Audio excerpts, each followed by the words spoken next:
Going around the table, what's everybody's type? You can just say like one physical trait and then like one personality trait. Go ahead.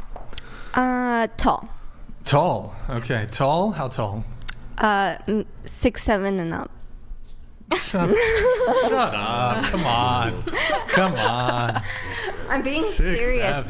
Remember that I told you that my ex was 6'2", so the guy has to be 6'2". Okay, well, I met somebody who was 6'7", and I'm not seeing him anymore, so everybody now has to be 6'7" and up, so I can stunt on him. To stunt? Yeah. You want to stunt? Yeah, I want to be like, Stunting. see, bitch, I can do better. Somebody taller. So let me ask you, if you meet somebody that's like 7 feet and that don't fall off, then you gonna find somebody 7'2"? Like, where does this stop? Like, where did we go with this? It keeps going up. Okay. I'm kidding. If I'm being realistic, maybe like, I don't know. I honestly like tall guys, but everybody's taller than me, so. Okay. I don't know. How tall are you? I'm 5'2". Oh, come on. Yeah, everyone's taller than me. I haven't met anyone And then shorter than me. personality? Something. Personality, I really like them douchey and cocky, to be honest. So is like Andrew your type? Oh, him? No. He's cocky. He's old, he's no. wrinkly, he has... Hey! Hey. Why are you trying to get me to hook up with fat chicks all the time? Oh, boy. What the fuck? Fuck you. You have a wife and kids. You shouldn't be worrying about other girls. Boy, off to a great No, I don't start. know. I mean, you're the one worrying about how I look. You dish it out. I between said things. you had wrinkles. Okay? Yeah, and you're like 300 pounds. Okay. I'm not What do you 300 want me to say? pounds. I feel bad for the chair you're sitting in right now. It's terrible. Ooh, sucks. I feel bad for your wife and kids. Oh, boy. I mean, I feel a lot worse for that chair than you should feel for my wife and kids. Great start, guys. Good job. Good job to both of you. All right, moving on. What about you? I like guys who are athletic and like go to the gym. Okay. And then for personality wise, I like men who act like men or like a gentleman. Like open the door for me, make me feel feminine. Okay. Anything else on that front?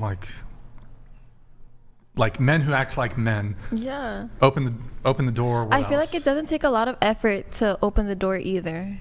It Okay. should just come natural as well. Just come natural. Okay. I guess what is so do you think that men, they're not acting that way?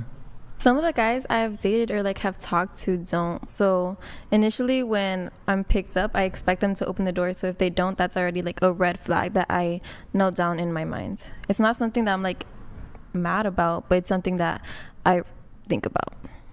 I see. Okay.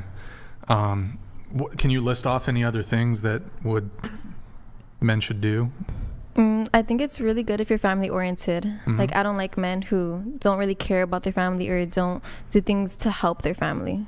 So when they are family oriented, I find that really attractive. Okay, family oriented. Okay. All right. What about you? Oh, do I go again? I guess no. You already gave, so we'll just. What Yeah. about you? I like a man who has good music taste and Good. Okay. just a guy who's taller than me, I guess. How tall are you? 5'3". Okay. What's good music taste? Well, I guess like really like my music taste, I guess. That's I good like to music taste. listen. Well, I don't really like guys who listen to a lot of rap or I don't know. Mm-hmm. I like more of like bands, like rock bands or stuff like that. So can I ask you a question? How does music taste equate to a good mate in your eyes? Well, I didn't think about it that way. Just like a man with good music taste, so we could like vibe together instead of like, oh, I don't really like your music, and I like listening to music a lot, so I would want him to vibe with me as well. I feel that, but how does that bleed into like a relationship? Because I could like somebody who got the same music taste, but that don't mean they're a good girlfriend. You know what I'm saying? It's just music. Well, I just feel like music means like a lot to me, so. Wait, so if they're like super ugly, but they have your exact same taste in music, like you're gonna hit? No. Oh, okay. So then. No. Yeah. Like. That's not enough, right? Wouldn't that just be a cherry on top? Like. I guess, yeah. I mean. But like, would you pass on a dude who everything else was good, but like he listened to, I don't know, classical music or Well, something? I'll try to make him like put him I try to put him on the music I like. Nah, he's like, fuck this shit. Oh, then. Fuck this shit. Well, that would suck. I don't know. That would suck? That would suck. Yeah, but he's perfect in every other way. Well, not perfect enough, I guess. Perfect. Everything else, but Nope. he just doesn't listen to. What do you listen to? Listen. What's your go-to right now? Radiohead. Deftones. Okay. Deftones. Deftones? Oh, okay. All right. I thought she was going to say Metallica. like Britney Spears or something.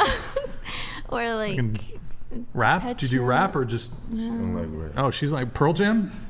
I like. Alice in Chains? I love Alice in Chains. Stone Temple Pilots? I don't know them. All right, get on it.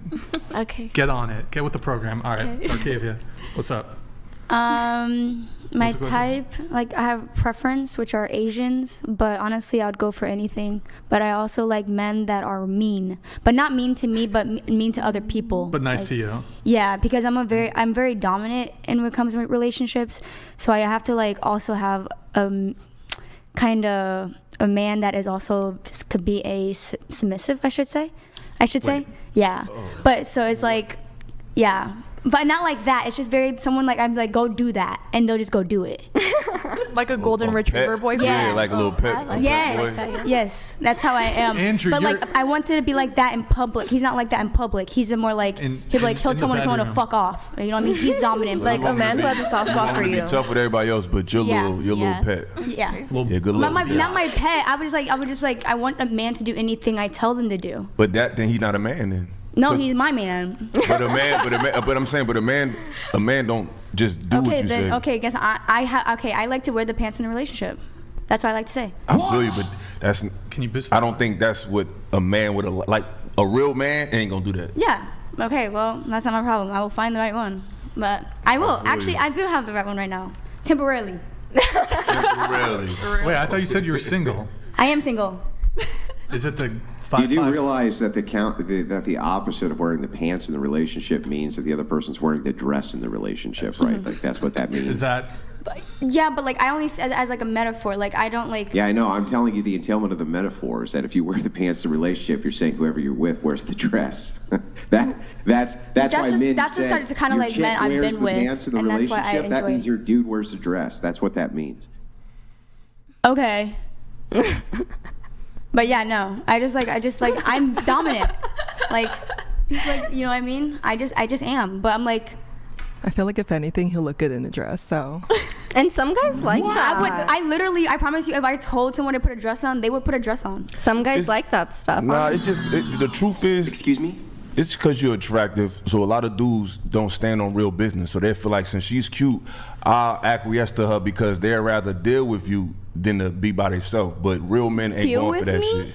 I'm just telling you what it is. Yeah, deal with Ain't you. no real man gonna do that. But a lot of pretty girls, y'all have that privilege where a lot of guys, Okay, but they're just scared to because- lose you. So just they'll bec- do whatever you tell them to do. No, I have something to add. Okay, so everybody likes to argue, oh, a real man won't do this, a real man won't do that.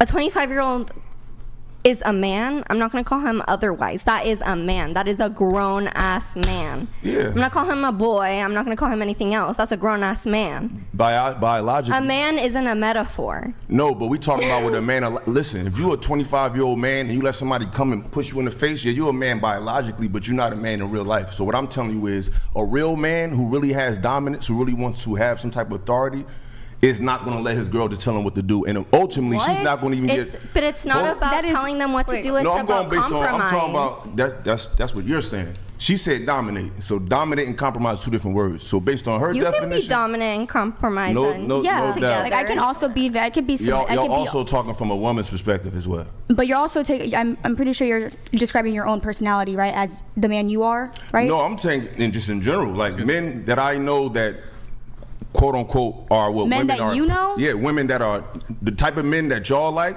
that you're attracted to, are not going to let you do that. Now that's Why you wouldn't just- they? I'm basically their woman. They should do what I'm to make me happy. Happy home, happy wife, happy home. Like, what the fuck? Exactly. No, happy fan, happy us. It ain't just about y'all. It's Yeah, about no, both but of us. exactly. But at the end of the day, it's they could do whatever they want. But they're at the like if I'm with them and they're with me and like. Because I like something and out of respect, they will do that. For example, opening a door simply because it's respectful. Yeah, that's regular shit. But you said dominate. Yes. That's different. And not dominate, like I'm not fucking pegging a dude. Like that's not what I'm. That's Wait, not you what gotta I be mean. careful. you Some said dudes you- like that shit. I want to try it. She yes. wants to try it. Yes. Sound very See, you want to try that. Go You ahead. wanna- But You yes, really want to because it's dominate. like I'm Hold on. experimental. Hold on, go ahead. That's a real man. And I he's Go like, ahead. think no, Sorry. we want men who act like men, but what she's trying to say is like a soft spot, a man who has a soft spot for her and who listens to her. She just escalated to pegging. So what I'm saying is That's the type. I'm just But saying. no. I hear what I understand. Compromise. I understand. It's a team. It's not all about the man. It's not all about the woman. But some women want to break a man and want to dominate him. What do you mean? And they're looking I for. I'm never telling you what said I that. mean. I didn't say you did. It just I said sounded like it. I have a dominant personality and I have a dominance like. And you in want to try to peg a relationships. dude. Like that's I kinda said I crazy. want to try it. That's because I'm experimental. Like I literally have tried. And I just feel like any dude that lets you do that But is just a that. different kind of guy, man. I don't know if that's a masculine man. I'm sorry. Bro, if you loved a bitch, you would do it too. I would not do it. Donated $200. Chair 5, you have no assets, physically, to be demanding so much. Sit down and mind your business. You want to respond? Like, what am I asking for so much? I literally just ask for a man that is sensitive and has the ability to literally listen, I guess. But that's just how I have a preference, and it worked out with me till today. So Is that a deal breaker if you don't want to get pegged by you? Would you leave him for that? no, Oh, okay. absolutely. No, it's not like a thing. It's like, yes, I like assertive men, I do, but it has to be also a boundary where I'm not gonna be. Don't tell me what to do because you're not. That's not where we're gonna roll with that. Like, You don't. just said you gonna tell him what to do. Yes, because I'm very. Oh. I'm a very assertive, but I can also be very Submissive. submissive. But like when it comes to that, like don't tell me to go do the dishes because I'm not doing that. I will go tell your ass go do it. And So if- what do you tell him to do? I would tell, like, for example, like I would literally just be like, hey, go grab my laundry, or like I would like, So why or hey, can't where say you go go get start the the dishes? washer, like tough So stuff why like you that. can't say go do the dishes? What's the difference? Because like I've like it depends on like okay maybe I'm like a narcissist whatever like that like Maybe. I probably am a narcissist, but What else are you? that What? bitch. No. What's the other diagnosis? What's the other diagnosis? Oh, I'm a diagnosed schizophrenic, so that could also play part in it.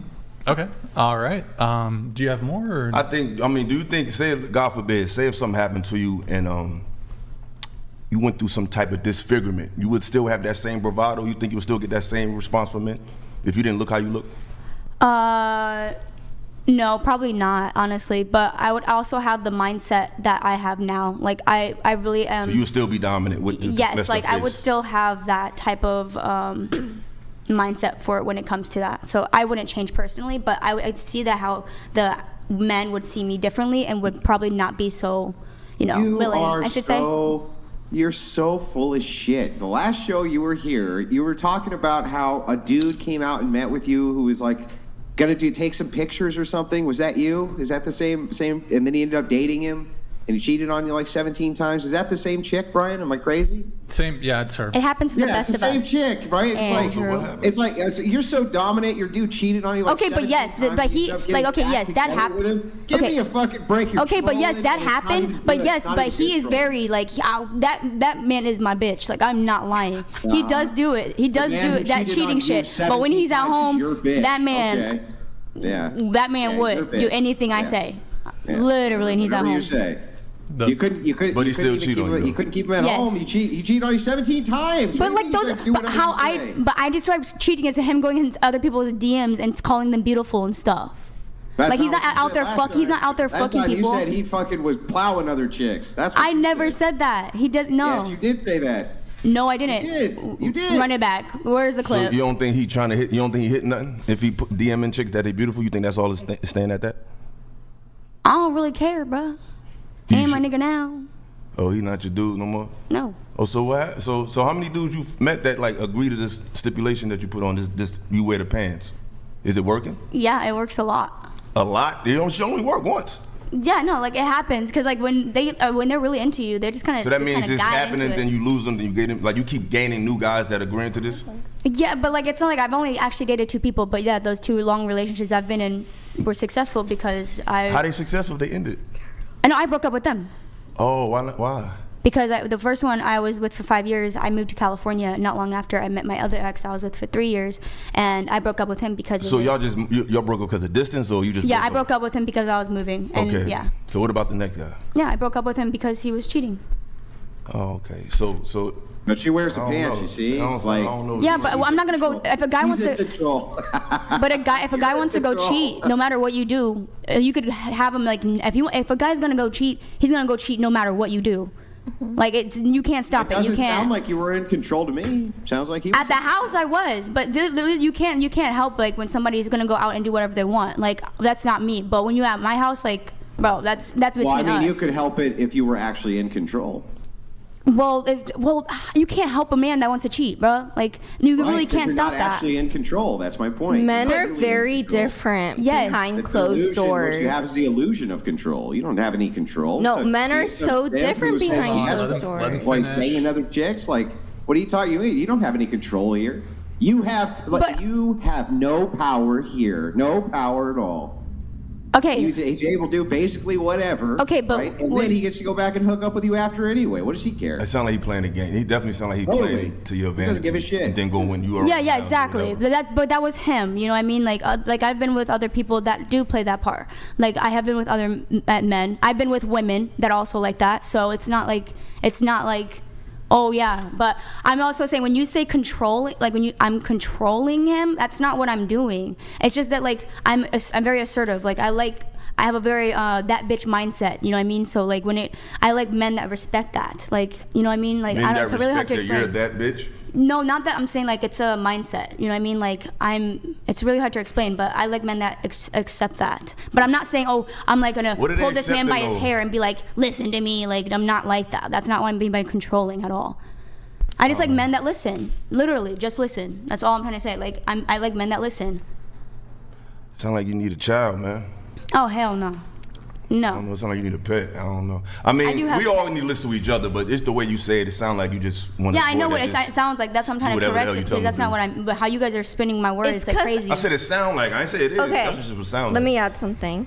Men always want a bad bitch, and then when they finally get a bad bitch, they can't handle her. That's not what men want. And Yes, that's- it is. No, it's not. It Are is. you a Men man? always want the baddest Are you a bitch. man?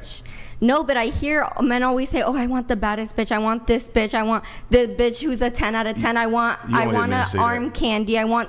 You don't hear men say Yes, that. because men look for status. They want a woman for status. No, we don't. Yes, they No, do. don't. Okay, but- yes, they do. Men Those want men that a y'all woman watch for on television, status. like I hate to repeat myself, but it's the men that you are focused on, which is celebrity-minded, mainstream media push men. Oh, Everyday no. men. No, I don't I'm a spend- man. I'm telling you. I'm 39 years old. I'm not trying to disrespect y'all or nothing, but I'm telling you, y'all looking at men in a certain sector of reality, which is not the everyday man.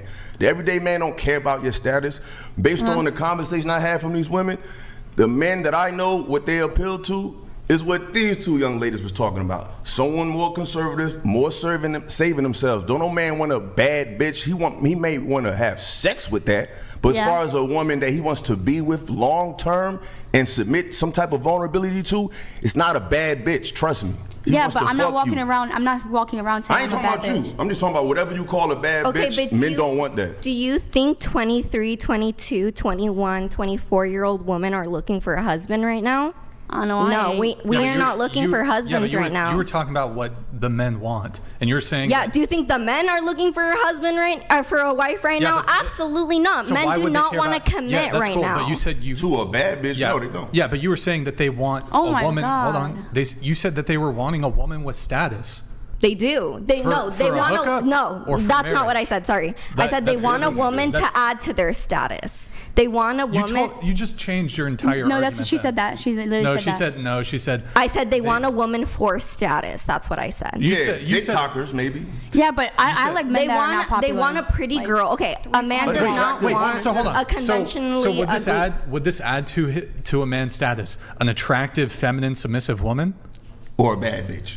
What? You can be a bad bitch. Either She or was can not- be a bad bitch. Stop. What do you A mean? submissive bad woman can bitch? be a bad bitch. What are Anyone you can talking be a about? bad bitch. She could be a housewife Anybody and can still be- be a bad Wait, bitch. Exactly. I've met plenty of. Most women who are self-proclaimed bad bitches are not really No, what my men God. want. no, How old are you? Let me You're like tell you this. 39, A you- bad that bitch sounds is so not wise. a criteria. I noticed they didn't call themselves that. Y'all said it. You can do anything and be a bad bitch. I'm just saying. It's when an you call attitude. yourself- I'm gonna be- I'm I'm just an saying. Most women who attitude. call themselves bad bitches most of the time. No, be I said toxic I have a women. bad bitch mindset. I'm not talking about y'all. I'm just saying Well, most what is women who that, use though? that What in is general it? when they say that. Okay, yeah, that's I wasn't trying. I was trying to find the right word, but like the best way I could explain it at that time was bad bitch mindset. But it's like It's just confidence. Yeah, it's a confidence. Like it's like I'm a very confident mindset. Like you know what I mean. But it's that's the- why I'm probably a narcissist. What's Yeah, wrong with just a the good thing woman? is, What's the wrong with thing that is, definition? men hate a confident woman. What? When you're a What? confident woman, automatically you're a bitch. You're a bitch. No, that's Yes. not true. Are you we kidding me? hate Let's go bitches. back to the first podcast I was on. MLD, I don't know his first name, but MLD was so mad when I called him out on being insecure. He hated a confident woman. He hated that I spoke out to You him. calling a man insecure don't make you confident though. That doesn't mean that you're confident. That just No, means you're confident enough to talk crazy to a man or call him out his name. I can talk crazy But that to don't whoever I mean want you're to talk crazy confident. That doesn't to. equate to really confidence. Okay, So what does confidence mean to you then? confidence is when you can be a feminine woman without all this extra shit and be fit. Why feminine? Yes, why feminine? You ask me a question. Let me answer. yeah. that. Yeah, Okay, you go ahead. guys, let him talk. Go ahead. A confident woman to me is a woman who don't gotta say the shit. She just shows up in that spirit, in that energy. She's soft-spoken because, contrary to popular belief, true power is not in letting everybody know you in here. Because a beautiful woman ain't gotta do all that. Her presence is powerful enough. Those insecure women, they gotta scream, they gotta shout, they gotta say, I'm a bad bitch, hear me war. That doesn't scream confidence to me. It screams insecurity. The confident woman is really modest. She's really soft-spoken. But if you engage her, she has a lot to say, but she doesn't carry that on her sleeve, in my opinion. To me, a confident woman is not determined through presence and what she delivers through presence. It's through action and how she, I guess, has an effect on others and the world. And if she has that positive, confident mindset, I've grown up surrounded by bad bitches that are completely different women, women from different backgrounds, women that are with different careers, and they're all bad bitches to me. Cool. Honestly. The fuck? So what's a bad bitch?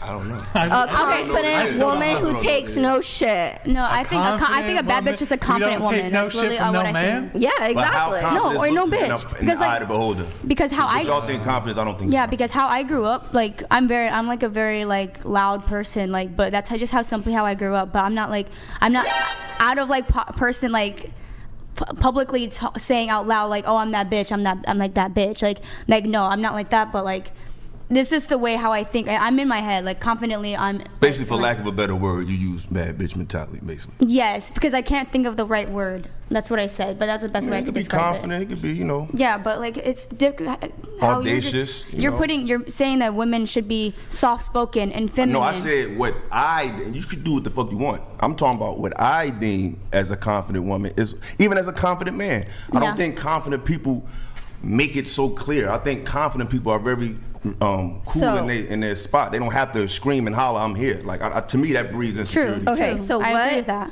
A confident man. Do you think a confident man takes charge? When he has to. Okay. What about a confident woman? Does she take charge?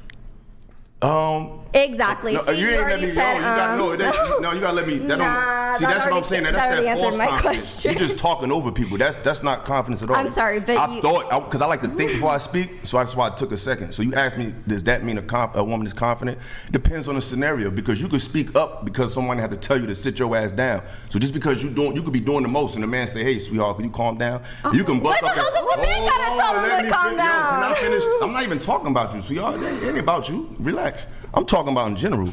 You said, what's a confident woman? So what I'm saying is, if someone is out of line, even if a woman got a checker, it could be a woman got a checker or a man got a checker. If a woman's out of line, acting a certain way in a restaurant, whatever, and the man or the woman say, excuse me, ma'am, could you calm down, chill out? And she gets buck and say, I ain't got to do nothing. In her mind, she's a confident woman. But in my mind, you're just a belligerent woman. So it just depends on the scenario. Sometimes you have to speak up. Sometimes it shows power to take a back seat.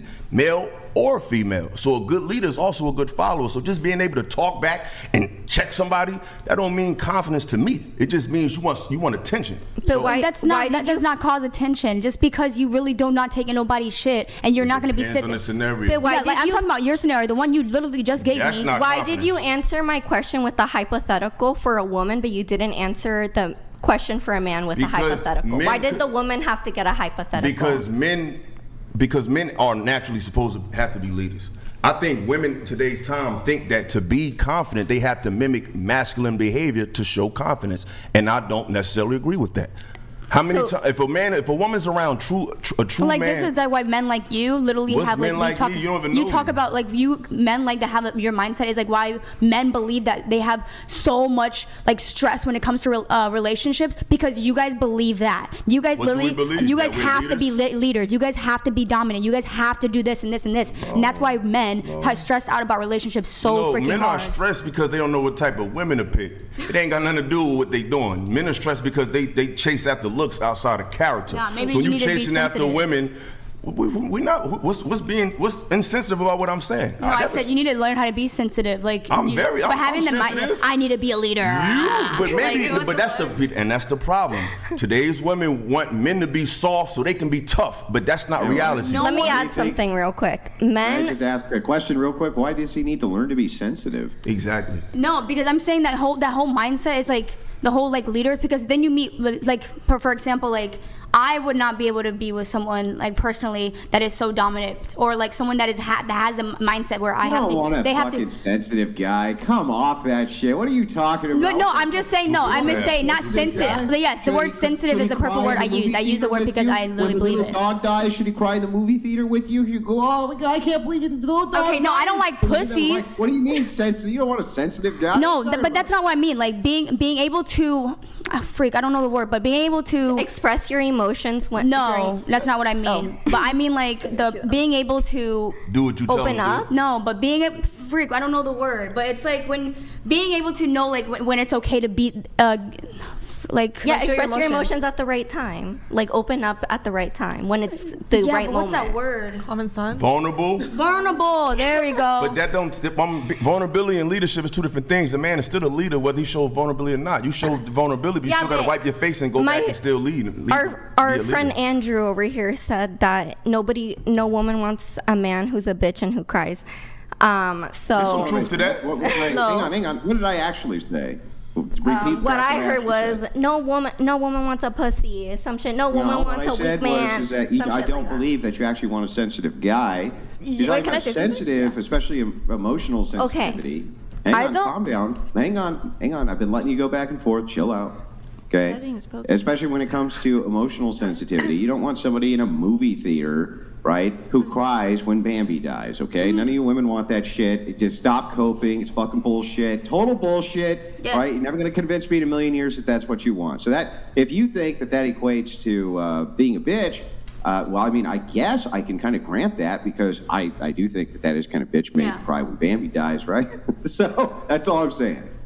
No, you're like 100% right. Like yeah, no girl wants a fucking pussy. Like that's the best way I can explain a man like that. I don't mind a sensitive man though. I think there's like it's confident with being yourself, because some men are scared to cry, or like that sense of machismo, so it's like they don't want to cry or show that vulnerability. So I think when they do show that sensitive side of them, it shows some confidence with themselves and overall. Okay, I don't that's right. understand that. That makes no sense to me. Well, Wouldn't it be the opposite? makes Like sense. if you say, I think that it shows confidence if you show a vulnerable side. Yeah. right? Yes, I don't being understand- brave. I don't understand why Being it wouldn't be vulnerable, equally. Let me finish. Calm down. I don't know why it wouldn't be equally, convincing of confidence if you don't show vulnerability. Why would you need to? Why is that a sign of a lack of confidence? I don't get that. It's actually not what I was about to say. Is that being Yeah, I know, but I wasn't talking to you. Okay, let me finish So let's speaking finish the because you've cut me let's on just multiple finish our times now. conversation. Hang on, you're gonna have plenty of time to talk, I promise. Let's just finish our conversation. Go ahead. She hasn't gotten in on the conversation. I want to get her in on the conversation. Right? It can't all be chair one all night. So anyway, go ahead. We were talking about confidence. Why would this be problematic for confidence if a man didn't show vulnerabilities? So you cut me off so you can explain that I can now speak? That's what you did. No, I was no, about to I didn't talk, say and then you said, couldn't nah, speak. let her Did I say talk. couldn't speak, or did I say can we get Okay, another let me talk. person- Another person in also in the conversation. Is that okay? Is that okay, Your Majesty? Is there anything else we can do for you, Your Majesty? Yes, You know peasant. what? Why don't we, hang on, somebody go get Brian. Let's just get you the keys to the fucking studio, Your Highness, and we'll roll out the red carpet. You can come on in. We'll get you some spritzers. Like, what else can we do for you tonight? But in the meantime, while you think about everything we can possibly do for you, perhaps we can get this other gal in because she hasn't been able to enter in the conversation. Silence, peasant. Okay, like I Oh, was you got gonna me. say. Got him. Okay, like I was gonna say is that No, Yeah. He's talking to you, right? Okay, what's your question? Or what's your response? Yeah, so my question to you was just how does it show that it's not actually confidence? It's because Just because they don't open up about vulnerability. It's because with today's like society, people often want men to not show that vulnerability because they want them to be strong or machismo. But I think being able to show that confident side, or not that confident side, but being able to show that sensitive and vulnerable side is confident. But don't you agree that oftentimes a big complaint which happens in relationships is that when men open up to women, they use that information as a weapon that they can then hang on, that they can then utilize later. So in some ways, it's almost like intel gathering. And in this way, they can learn your fears. They can learn various weapons to use against you. As men, they have physical strength. They don't really need to be able to weaponize emotion against women. However, women don't have that same asset at their disposal, so for them, information is key, right? So in some ways, aren't you basically requesting that a man possibly give you weapons that you can use against him later that he just never has to give up at all? Yeah, I agree with what you're saying. There are some ladies out there who do take advantage of information like that, but again, it's just with who you choose to share that information with. And it doesn't have to be right after a day that you choose to share that vulnerable side, but being able to share that eventually is strong.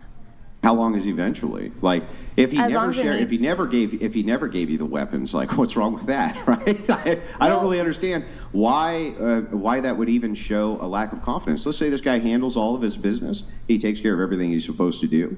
He takes care of all of his responsibilities and duties.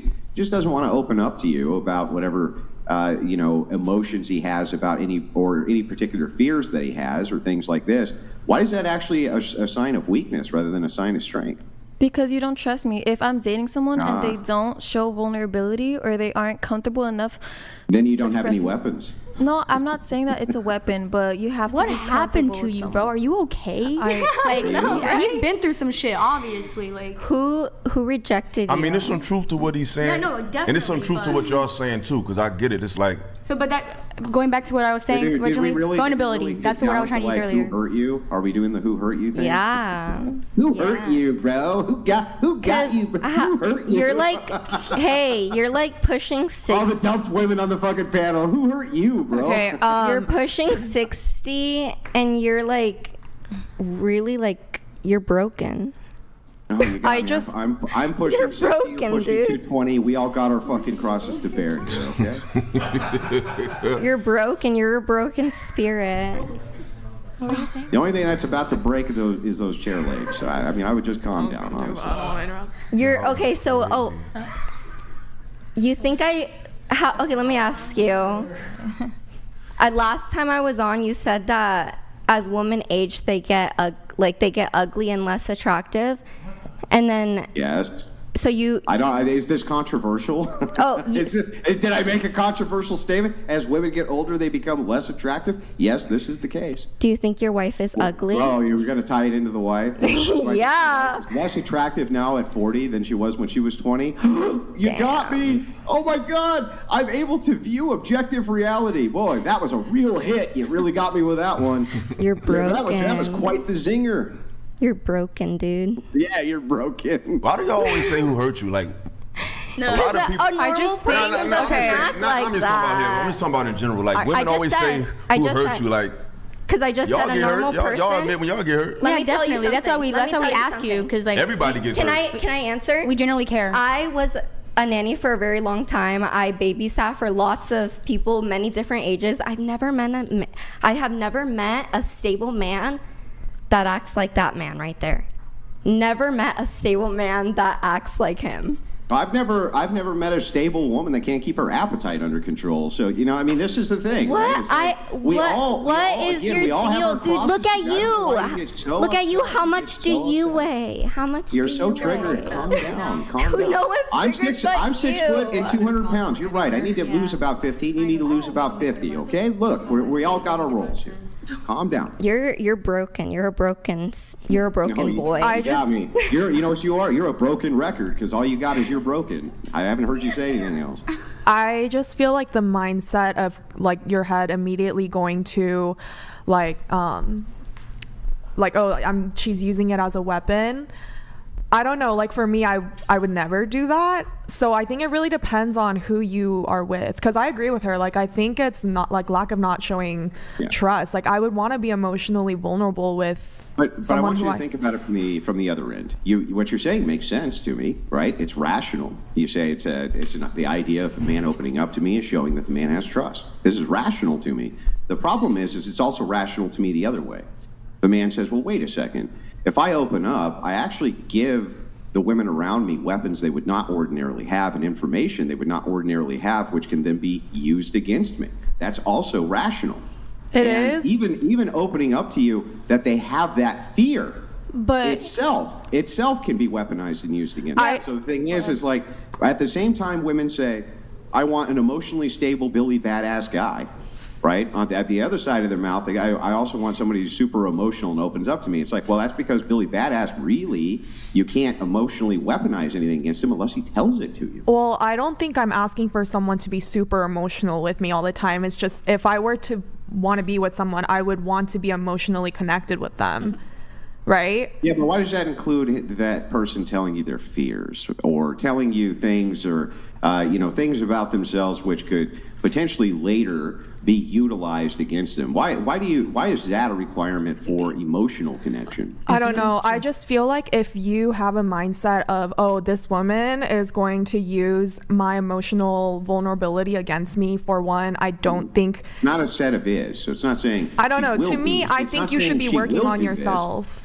Yeah, it's not saying she will do this. It's saying, why even give her the opportunity to ever do this? What's the point of being with someone if you're not going to emotionally connect with them? Men are not with women so that they have an emotional support animal, okay? That's not what they're there for. They're not with women but so men expect us to be vulnerable and feminine. About their deepest, darkest fears. That's not what they're with them for. I'm going to tell you the truth. You may not hear this, but they're mostly with women because they really want to fuck them. That's honestly why most men And that's probably the same reason why we're with men too. Not because they want an emotional support animal. They are viewing women through the prism of physical beauty, attractiveness, childbearing, not through the lens of, can you help me out with my emotional problems? Women are the ones who have the emotional problems. They buy into the witchcraft of psychology and therapy and all that bullshit. Men don't want anything to do with it. Men are literally playing video games in lobbies, talking shit to each other and having a ball. They don't need therapy. They don't need any. That's all women stuff. That has nothing to do with men. It's not even how men function. Wait, hold on. I do want to come back to you because I was back there. I heard you say something. Repeat what you said, like when it came to men revealing certain things about them being vulnerable. Can you just repeat it? I don't know. I just think that if you have a mindset of, oh, this woman is going to use my emotional vulnerability against me, I think you should work on yourself before dating. Like, I think it's a self problem. I'll respond. Go ahead. And I lost my train of thought, but that's like my thing. Like, I just think you need to work on yourself, and not all women are like that. You can't just generalize women and say like, oh, she's gonna use it against me. Like, well, how else? Let me ask you a question.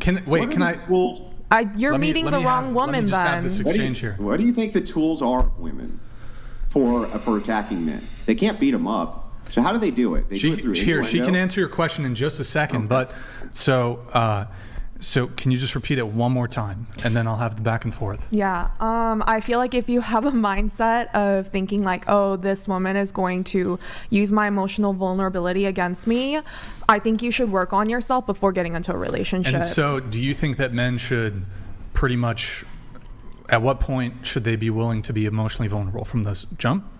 Well, it's case by case. I think you would know as an adult when you can trust someone. Okay, I guess my question is though, is like, you're a virgin, you've not had sex with a man because you feel like you would get attached and you could get hurt. So men's corresponding fear, which, I mean, I don't know if it's a fear for you, is we don't want to reveal, like Andrew said, certain information that's going to get weaponized against us. Most men have, maybe you women have had sort of a corresponding or a symmetrical experience with a man where maybe you revealed to a man something really intimate, and then when the relationship started to crumble, he used these things that he knew about you that other people didn't know, and he weaponized it. Granted, this is something that women do far more commonly. I've had this experience myself. I have anecdotal experience. Eric, I don't know if you have an anecdotal experience where you shared something with a woman, and then when the relationship didn't go her way, you guys were breaking up, whatever, she then weaponized it. She released embarrassing information about you. She released, these sorts of things. In the midst of the breakup, she was like, oh, you were a pussy about this, or whatever it is. So, I mean, like, I'm just trying to understand here, wouldn't you just... the same kind of angle you're coming at this with, well, oh, you should just do it. Like, couldn't a guy just be like, oh, well, you should just fuck me because... No, I'm not saying you should just do it. You should do it when you feel like you're ready to open up. But I just don't feel like you should generalize and be like, oh, like, she's going to use it against me. Can I ask you then just this question briefly? Go ahead. I assume that you agree with me that most men who you're going to be in a relationship with, you're not going to be able to beat them up. You can't actually physically probably beat them up. No, right? And I don't want to.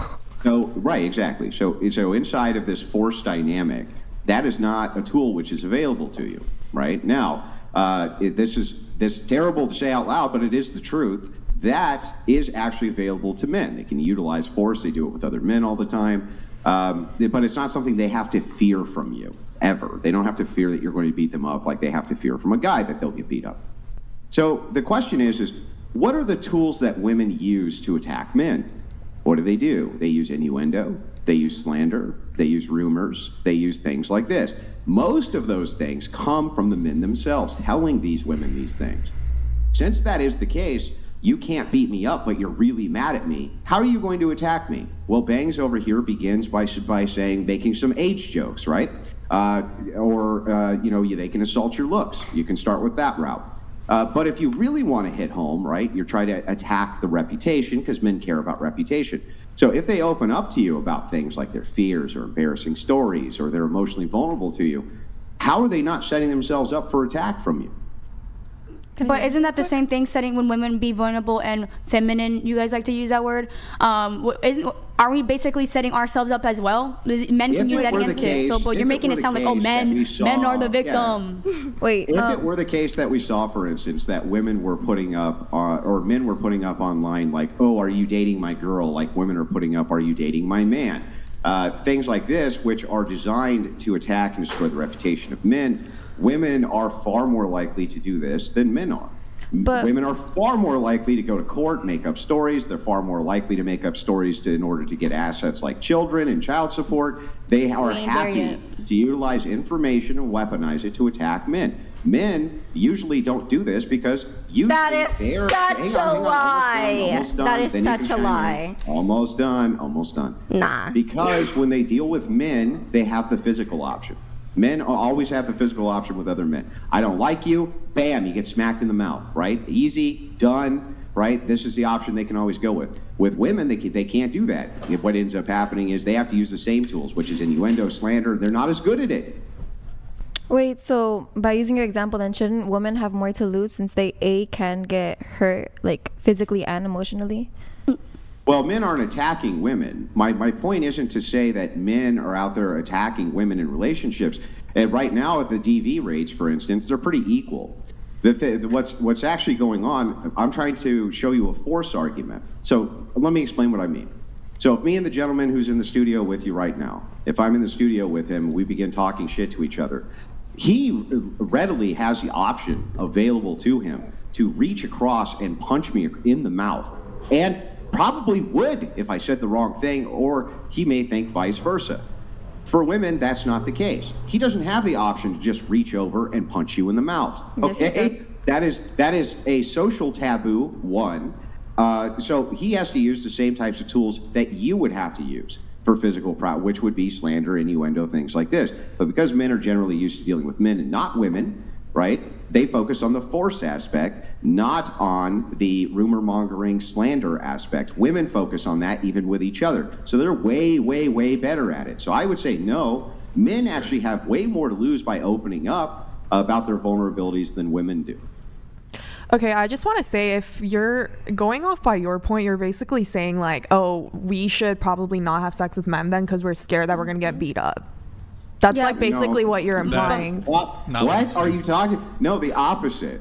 Men are not beating up women in relationships any more than women are attacking men in relationships. What I'm saying is that because men deal with other men through the aspect of the physical, meaning you start a rumor about me and you're a dude and you talk a bunch of shit, I might punch you in the mouth. That's not going to happen with a woman. Women that do that are just with fucking women. idiots. So with women, we're forced into the same information war against them, which is slander, innuendo, things like this. But because women deal with each other all the time, they're always in that war. So they're really good at that shit, and men are not. So when you say, to me, it's almost a form of manipulation to say, I'm really attracted to stoic men who have great emotional control. But at the same time, I want them to be vulnerable and open up to me. It almost sounds like a form of manipulation in order for you to accrue knowledge, which can then be used against them. Before we have Rachel come in really quick, actually, no, go ahead, Rachel. Go ahead. Oh, hello. Hi, everybody. Hey. Hi. Come into frame. Hi. So, whenever people say silly things like, oh, I feel sorry for your wife and kids, I always say, I'm happy to come on and, say hello and, just field any questions you guys might have about what it's like to be married to a based Giga Chad like Andrew. So, if you got anything to say, here I am.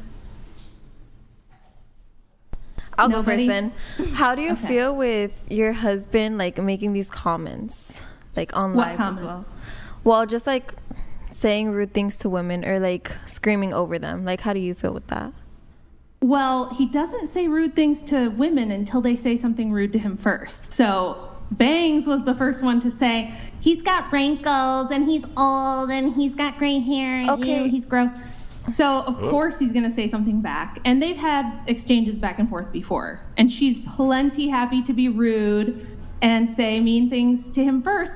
Everyone thinks that's okay because she's a woman. But if Andrew just simply gives her a taste of her own medicine back, you all go, you believe he said that? And it's like, why? Why is it fine for her to insult him, but it's uncalled for when he just simply gives it back to her? What's wrong with that?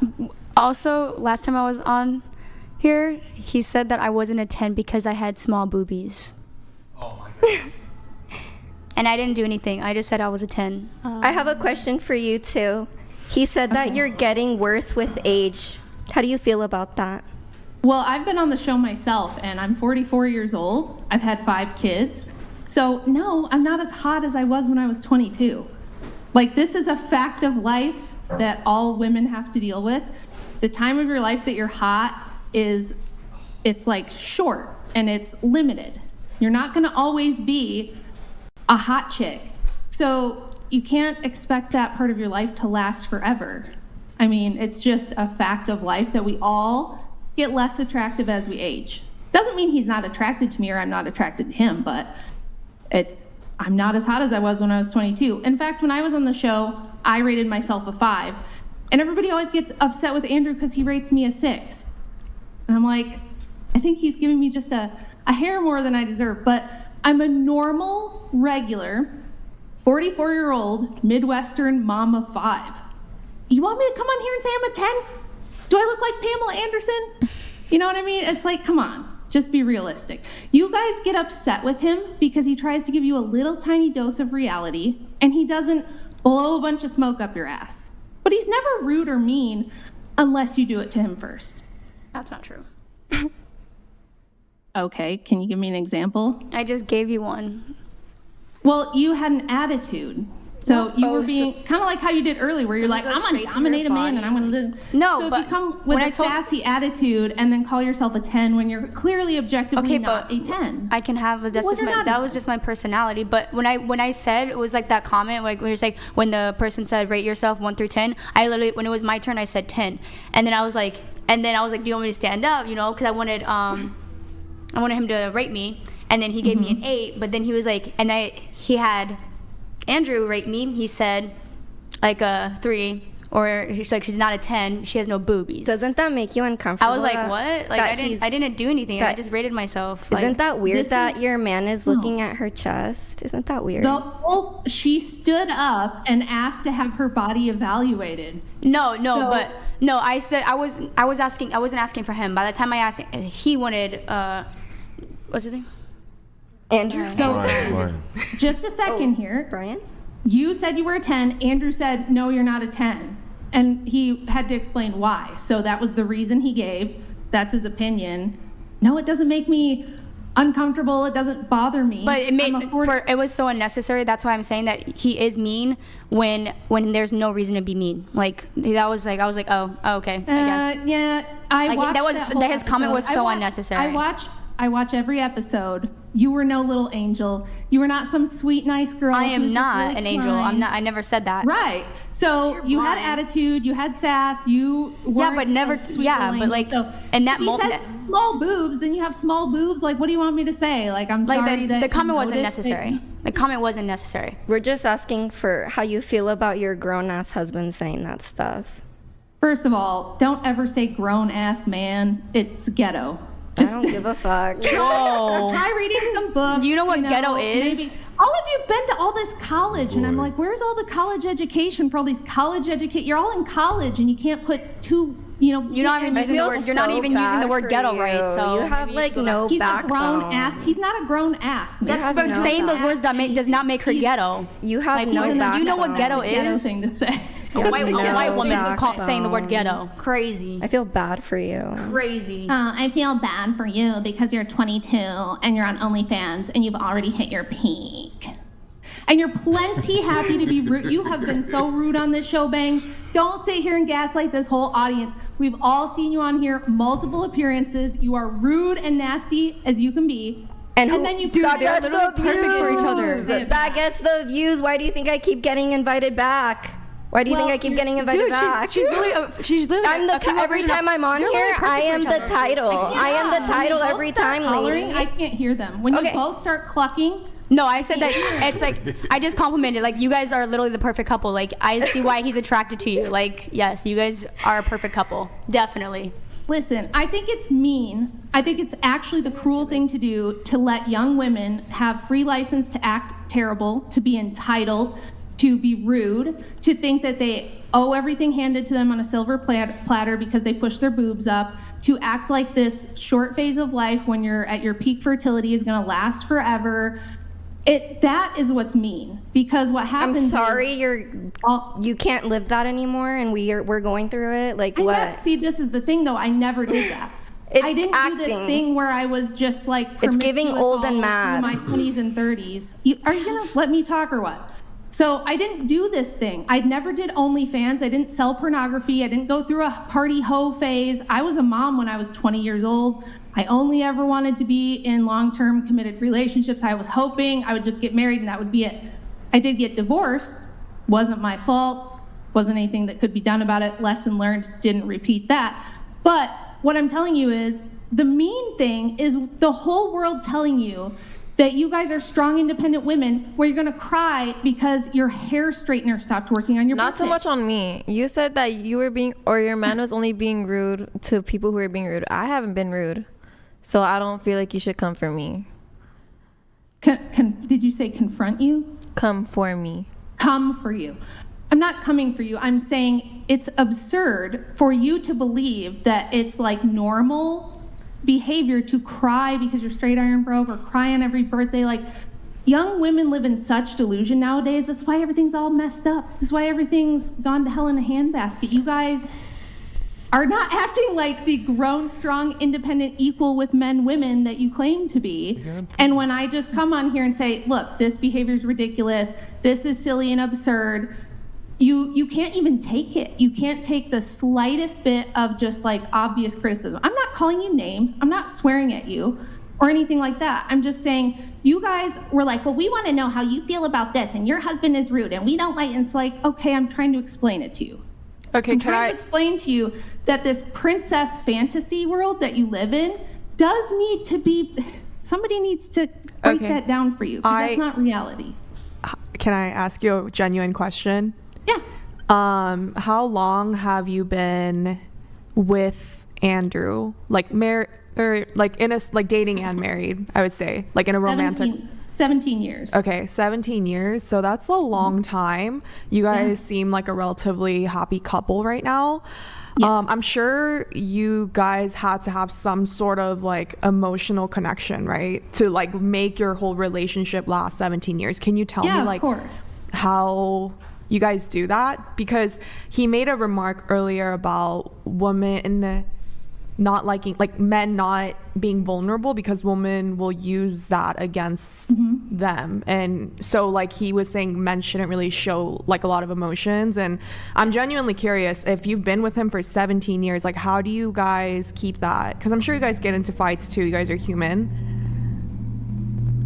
Early on, we got into more fights because I still, look, all of you girls, and me included, okay? I wasn't like born a great wife. I don't think great wives are born. I think they're made. I think it's something you have to, it's like anything else. It's a skill you have to learn and you have to work on. So early on, yeah, I had some attitude issues here and there. Probably not to the extent that a lot of women do, but I would do stupid shit like if he gave me like a little bit of, stern, if he would say, no, we're not going to do that. And I'd get like pouty and like throw a remote control at him or something. And he'd be like, excuse me? If you're going to throw stuff at me, I'm not going to be with you. Like, if that's how you're going to behave, I'll just walk out. He wouldn't get angry or yell at me. He was just like, I'm not going to tolerate that. And at first I would be like, well, that's so, like, how could, and then I thought about it and I went, wait, do I want to be the chick that throws stuff at my man? Like, because he said something that like just hit me wrong in the ear, right? So I learned that Andrew's a man who has boundaries, and he doesn't ever need to be like loud with me or rude with me to enforce them. He's just firm. He's just, and he'll just be like, nope, I'm just not going to accept that. So as time went on, of course we got closer, and we share things, we share life experiences, and he'll tell me how he feels about things to a certain extent. But what he doesn't do is talk to me like I'm one of his girlfriends, right? He doesn't come home from work and be like, it was just such a tough day at work, and this guy said something to me and it really made me feel unappreciated. And like, he doesn't dump like all of his emotional stuff on me. He has guy friends for that. He has a dad he can talk to if he's got like man stuff to talk about. We talk about what's pertinent, and we're super close. Like, anybody who watches the show probably already knows that he and I are like inseparable, super close, best friends, but it's still like a male-female relationship. I don't expect him to act like one of my girlfriends. And I think a lot of young women especially, they want their boyfriend to act like one of their girlfriends would, and you shouldn't expect that from a man, because here's why. If he actually did that, you wouldn't like it. If your boyfriend wanted to cry in your arms all the time when he had a bad day at work, you would very quickly be like, you'd be dry as the Sahara, right? It would just not be a turn on for you. So I think when you're young, you think you want that stuff from a man, but you really don't. So yeah, we're super close, but he doesn't have to like pour out his emotions to me all the time. He does when he wants to, and when he feels like that's something he wants to do. The rest of the time, I respect it if he doesn't want to do that. Okay. And like, do you kind of, you guys are 17 years in, do you know like his like childhood, the way he grew up, and does that help you like understand him a lot better on why he acts the way he acts in certain situations, because you know his like background? Well, yeah, but that's because, you get to know their family, you hear stories, like, of course I know his parents and his siblings, and so I've heard stories about him growing up. He'll tell me stories about growing up. But he's not going to sit down with me like a therapist and be like, when I was growing up, I felt like my mom did this or my dad did that. And here's how it affected my development. Like, he's not going to talk to me like that, right? So I do know him. I know him really well. And I can observe his dynamic with his family and hear stories. So that's like how you get to know a man. It's not going to be like he's going to sit down on the phone with you for 4 hours and pour out his heart necessarily. Maybe some guys do that. Maybe it works for some people. But Andrew is he is a pretty stoic guy. He's the same guy at home that he is on the show. The difference is that he never has to have the same dynamic with me that he has with you guys because it's a different relationship. Number one, I'm pretty smart, to be honest. So he feels like we're on the same level. And I'm really respectful. I'm very submissive. Are you implying that we're stupid? I'm not saying you're stupid. I'm saying that it tends to be the case that a lot of the young ladies who come on here are not so Andrew's like a logician. He knows philosophy, he knows history, he's like a really, really, really smart guy. And so sometimes there's a little bit of a mismatch there, and the girls will take what he says wrong because they think he's talking down to them when all he's doing is talking how he normally talks. So he and I don't have that discrepancy. I'm also I write books and I'm pretty educated and stuff like that. So I just think we're on the same level and we have similar communication styles. So we don't have the same issue. I don't take offense easily either. If he tells me, oh man, I really if I got bangs once and he was really don't like the bangs, babe, you're very pretty, don't like the bangs. I'm just okay, no problem. He doesn't like the bangs, we'll grow out the bangs. Whereas a lot of women I think would cry and get very upset and it would be a whole issue, and it's just not for me. So I'm just saying personality wise, we match up pretty well that way for the most part. Noted. Thanks for sharing. Yeah. So I mean, I'm just saying, don't sit there like victims. If you're willing to dish it out, bangs, you got to be willing to take it. You can't sit there and call him wrinkly and old and insult him first. And then if he goes, yeah, well, looks like you've gained some weight since the last time you've been here, says something like that. It's what do you expect him to say? You knew what he was going to say if you said something like that to him. So, but I'm not getting mad at him when he says anything. I literally just laugh and I smile and it's okay. Nod my head.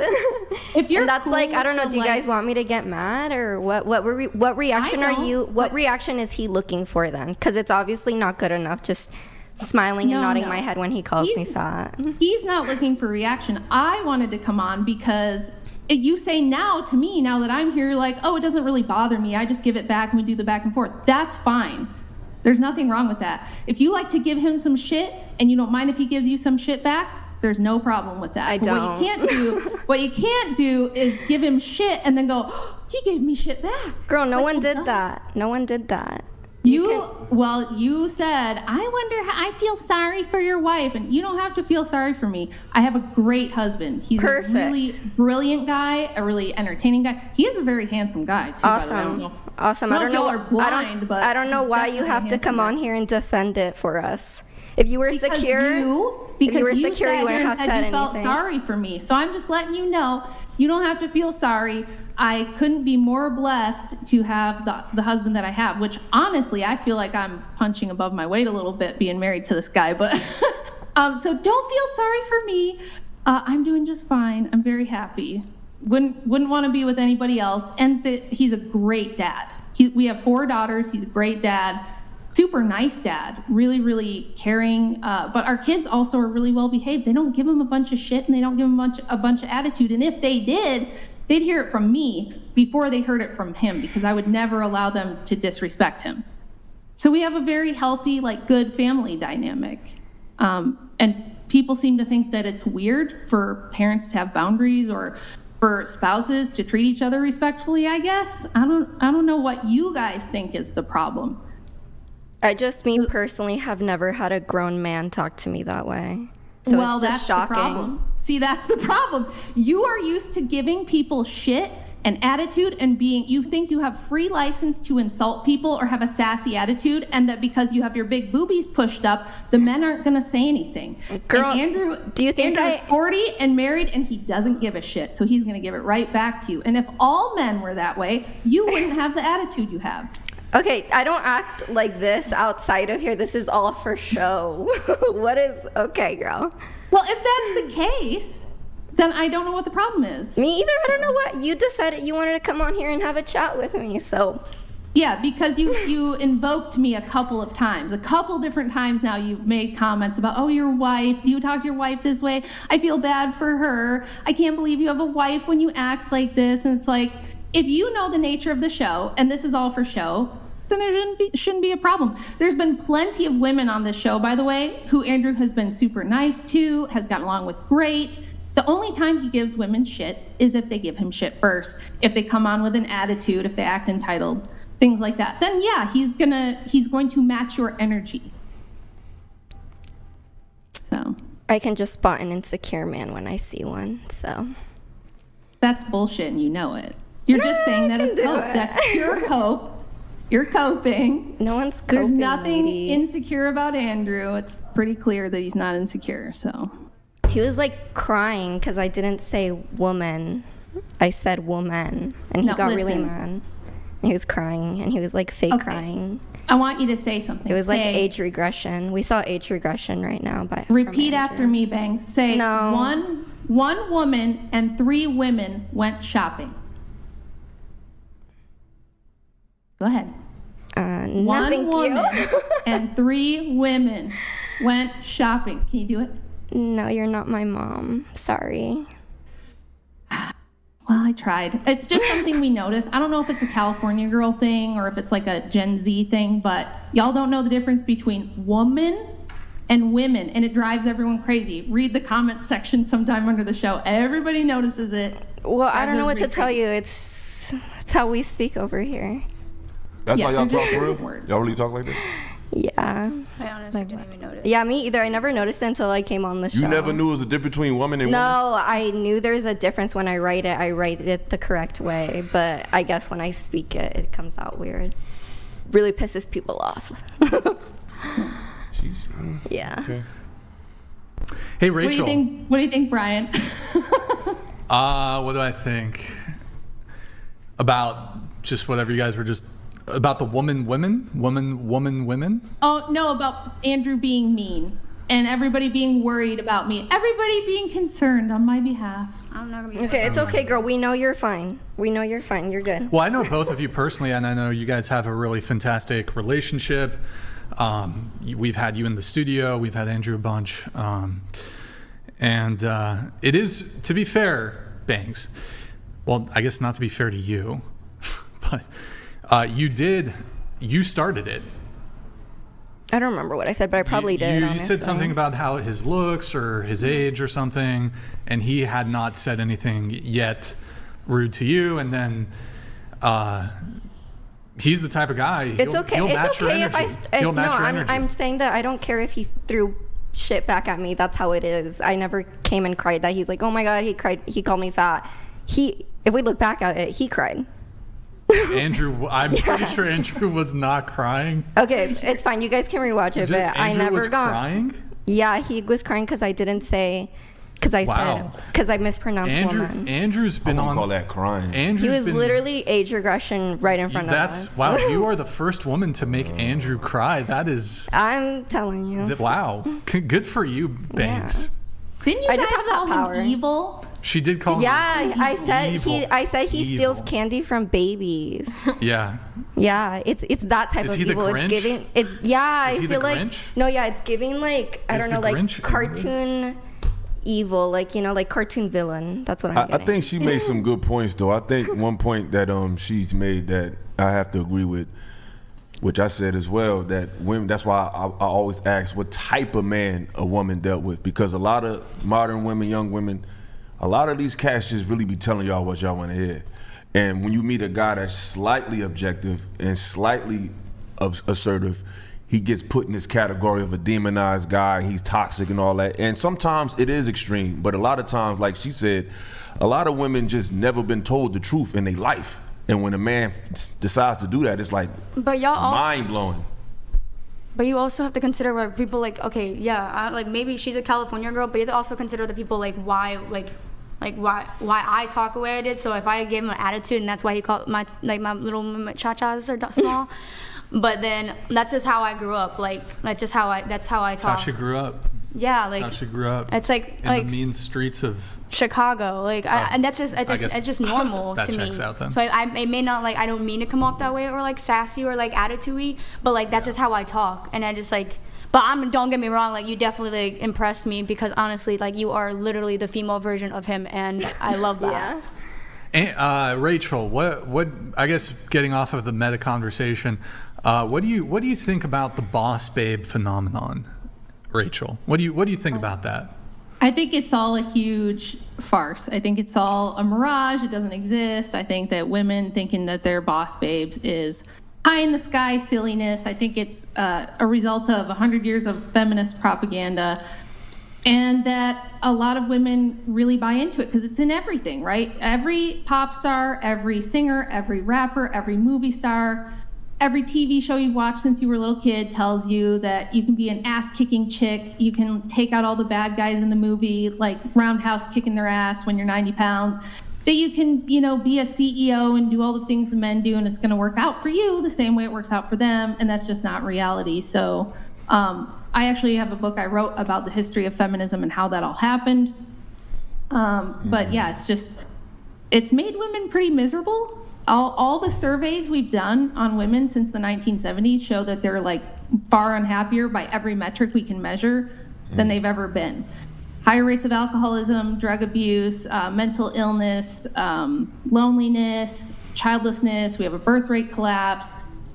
Women now are saying they can't find men on their level because they'll go to college for 4 to 8 years. They'll get a degree. They'll start their career. And then they'll hit 32.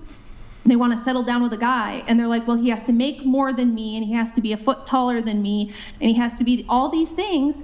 But by the time you're in your mid-30s, those guys have already picked girls that are in their early 20s who are going to give them a bunch of kids and stuff like that. So women have all these expectations that are not realistic. They get out into the world as adults. Things don't match up. And they're like, what's wrong? I don't understand what's happening. I don't know what's wrong. I did everything I was supposed to do. I went to college. I have a career. I look really pretty. I have all the extensions and the fake tan and the fake boobs. And I did all the things. Why are things not going how I expected? And I think it's because we tell them that they can be like men, and we're not like men. So I have a question. So do you not think women can be successful on their own career-wise and still have a happy marriage and meet someone good, around their same social circle? It depends on what you mean by successful. Are there some women who achieve that? Sure, they're out there. Do you not so you don't agree that women should be successful on their own? You just think that they need to depend on a man and get married young? Steve, that's a false choice that you're creating. You're saying either I have to be completely dependent on my man and never do anything with my life, or I have to be successful on my own first and then find somebody. Mm-hmm. I think we give women backwards advice. I think that it's biological reality that you have a limited fertility window in your life where it's best for you to have children between the ages of about 20 to 35, right? You got about 15 years where it's the best time to have kids and when you're going to be able to have the most kids. So if you spend all of your 20s going to college and building a career and you don't even think about settling down until you're 30, which I think you had said that. You said, basically, I'm going to wait until all my eggs are pretty much gone and then I'll think about getting a husband when I'm at the end of my fertile years. It's not that you can't get pregnant in your later 30s or even your early 40s, but it gets harder and harder. You have higher risk of complications. And if you have your first one when you're 35, you might have one more in most cases, and that's it. And that's the main reason that we only have 1.6 births per woman in this country and in most developed countries around the whole world now. Because women are waiting. The average age that a woman gets married now in the US, I think, is 31. Mm-hmm. It used to be 22. But like the a lot average of first age of birth is like 29, and it used to be like 23. So Cooking, man. I have a quick question. Why do you think women are waiting? because they're told that they have to have their own money, they got to have their own, you got to have your own career, your own money, and then you look for the guy. And what happens is, I mean, some of you guys here say that you're virgins, and that's awesome. If you're virgins, that's great. I approve. But most women do not. Most women go to college and they run through a whole ton of guys, right? By the time they hit 30, let's say you only sleep with 2 guys a year on average. Let's say you lose your virginity at 18. Pretty late for most women, but let's just say 18, and you go till you're 30. That's 12 years. If you only have an average of 2 bodies a year, you're up to 24 guys by the time you're 30, and you're in your 30s. And now you're gonna look for a husband? It's just backwards advice. So I always say, have your family first. Put your family first, because you only have a limited amount of time to do that. Then you might be like me and you're 44 and all your kids are grown. You've already done all of that. And now you can be doing other things. You've got a lot of years left. I have hopefully 30 more years to do other things. I got to have my family. So. You cannot bring a child and start a family if you have no safety net, if you have no job, no career or anything, and you're just gonna selfishly bring in a child into this world to suffer because you have no safety net and you have no money, and now you have to provide. We went to the worst possible scenario, though. But that's really what happens. That happens very often. Yes, You'd be very surprised. Wait a sec, real quick, Chair 5, were you going to say the same thing? Did you have the same objection? No, I was going to say, you're saying that how people, women wait. I actually think that because of this generation, I think women have a mindset where they choose not to have children until they meet the right guy. It's not for me, I don't want children, but who knows? You know what I mean? Who freaking knows where I'm going to be at, or mindset-wise when I get married. I don't want to get married, but you don't know what's going to happen. So personally, I don't want children ever. Okay. But so it's not me waiting. It's just having a family is a very permanent decision, and it takes a lot of responsibility. And if you're 20 and you are not going to college, you don't have a job, and your only thing in your head is, I need a family, your priorities are completely out of whack. Can I say something? I want to respond to Bangs really quick, because what she just said, that is the brainwashing I'm talking about. That's the propaganda that I'm talking about. For all of human history until 50 years ago, maybe 40 years ago, people did things the way I did it. People did the way I'm recommending. Everyone had their children at 18, 19, 20, 22 years old. Everyone got married young. It worked for thousands and thousands of years, and now suddenly you're going to tell me that doesn't work. No, of course it works. Not in this economy, girl. Yeah, no. Y'all not thinking about it. No, how do you think the economy got this way? Because we were able to raise kids on one income for all of human history until, again, 40 or 50 years ago. What changed? What changed in the 70s that made it so that you need 2 incomes now to survive? What do you think it is? Pricing. Literally, everything's more expensive now. Nope. Right. Wrong. It's not that. We've had much higher periods of inflation. Okay. Can I say something? The reason it happened, this is my field of research. I can tell you exactly why it happened. Can I put my own experiences on top of what you're gonna say?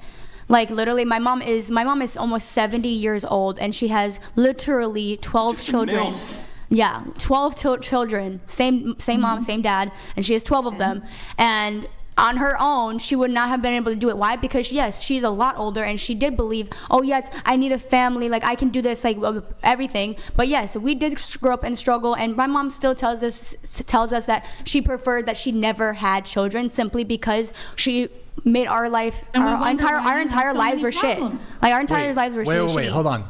Your mom told you she would have preferred and she said to not have you. All of us, because the life that she gave us. No, because the life that she gave us was so bad. She couldn't give us a good life for all of us. The quality of life is important. No, she had my dad. And they both worked? Okay. Yes, and they worked, and even though, I was born in 2001, my mom was still struggling with 2 house incomes with the economy that we live in now. So for me to say, my mom literally, it feels like she feels bad for us, like how she couldn't provide more for us than she really wanted to with 2 incomes. So But at the same token, then you have to take accountability of what you can possibly do. If 2 parents know they can't afford to do That's things, exactly what I'm saying. No, That's no, exactly hold on. what it's brainwashing. Hold on. That's not what she's saying. She's saying that they have what it takes to take care of the children they have. If you know that you financially with 2 people are not strong enough, no offense. No. Why would you have 12 children? no, that's not what I'm saying. They were, but they were. I'm telling you, when time went on, when my mom got older and she had more children, the economy worsened, where things became more expensive. 12 children. That's a lot of children. Rent came up. Mind you, my oldest sibling is as old as she is. That's my older brother. My brother's 45 years old. You don't need to have listen, children at 20. You can wait until you are more secure and you have. She You're already stable. explained. But she explained why. See, what y'all are talking about is emotion. She's talking about. She's literally. She's not saying that we shouldn't wait. You need to be prepared to have a family. You can't just bring in a family. And she's calling us brainwashed. Can I? She did call us brainwashed. Go ahead, Rachel. Go ahead. Okay. I'm not putting you down by saying you're brainwashed. You literally have been propagandized to go to college and not have kids. This is a purposeful thing that they did. It was a top-down deal. Book explains everything. We don't have time to go into that now. But all throughout history, people have been poor. Poverty is a reality. It's never going to completely go away. There will always be poor people. And by the way, the only people who are still having kids above replacement level are the poorest people in the world. People aren't not having kids because they don't have money. That people think that. It's not true. The richer people are the ones not having any kids. The poor are still having more children. I'm not saying that that's good, but what I'm saying is that you absolutely can have a family on the younger side, and that if we didn't have every single woman working in the workforce, this is why it's not affordable. In the 1970s, the government pushed women into the workforce. It was a CIA program. There was federal funding behind it to push women into colleges and universities, to give them grants to go to school, to give them loans to go to college. And so all the women entered the workforce in huge numbers in the 1970s, and it created, there's my cat, a depression in wages. So men's wages have completely stagnated, and no, you really have a hard time having a family on one income anymore. That's not the way things are supposed to be, and it was never like that until we pushed women out of the home and into the workforce. That is the primary cause of the 2-income economy. So people could have families. They could get married young if we had women being responsible, if we encouraged women to maintain their chastity, to not go to college. For like, none of you guys. So only men have a chance in this world and women don't? Is that what you're saying? Only men can go to college and women can't? Hold on. Lady, you're brainwashed. Hold on. No, I'm not. For the sake of families. Not everybody wants to have a damn family. Hold on. You got here, Rachel. I'm going to have you finish, then you wanted to come in, then Eric wanted to come in, then you can go. Go ahead. Okay, so the problem with your thinking here is who's going to have the babies? And I know you're all going to say, we don't care. If I don't want babies. I don't want a family. I don't care about that. I did a big rant on the last time I was on about why collapsing birth rates are going to force us back into the dark ages if we're not careful. We are on the edge of population collapse.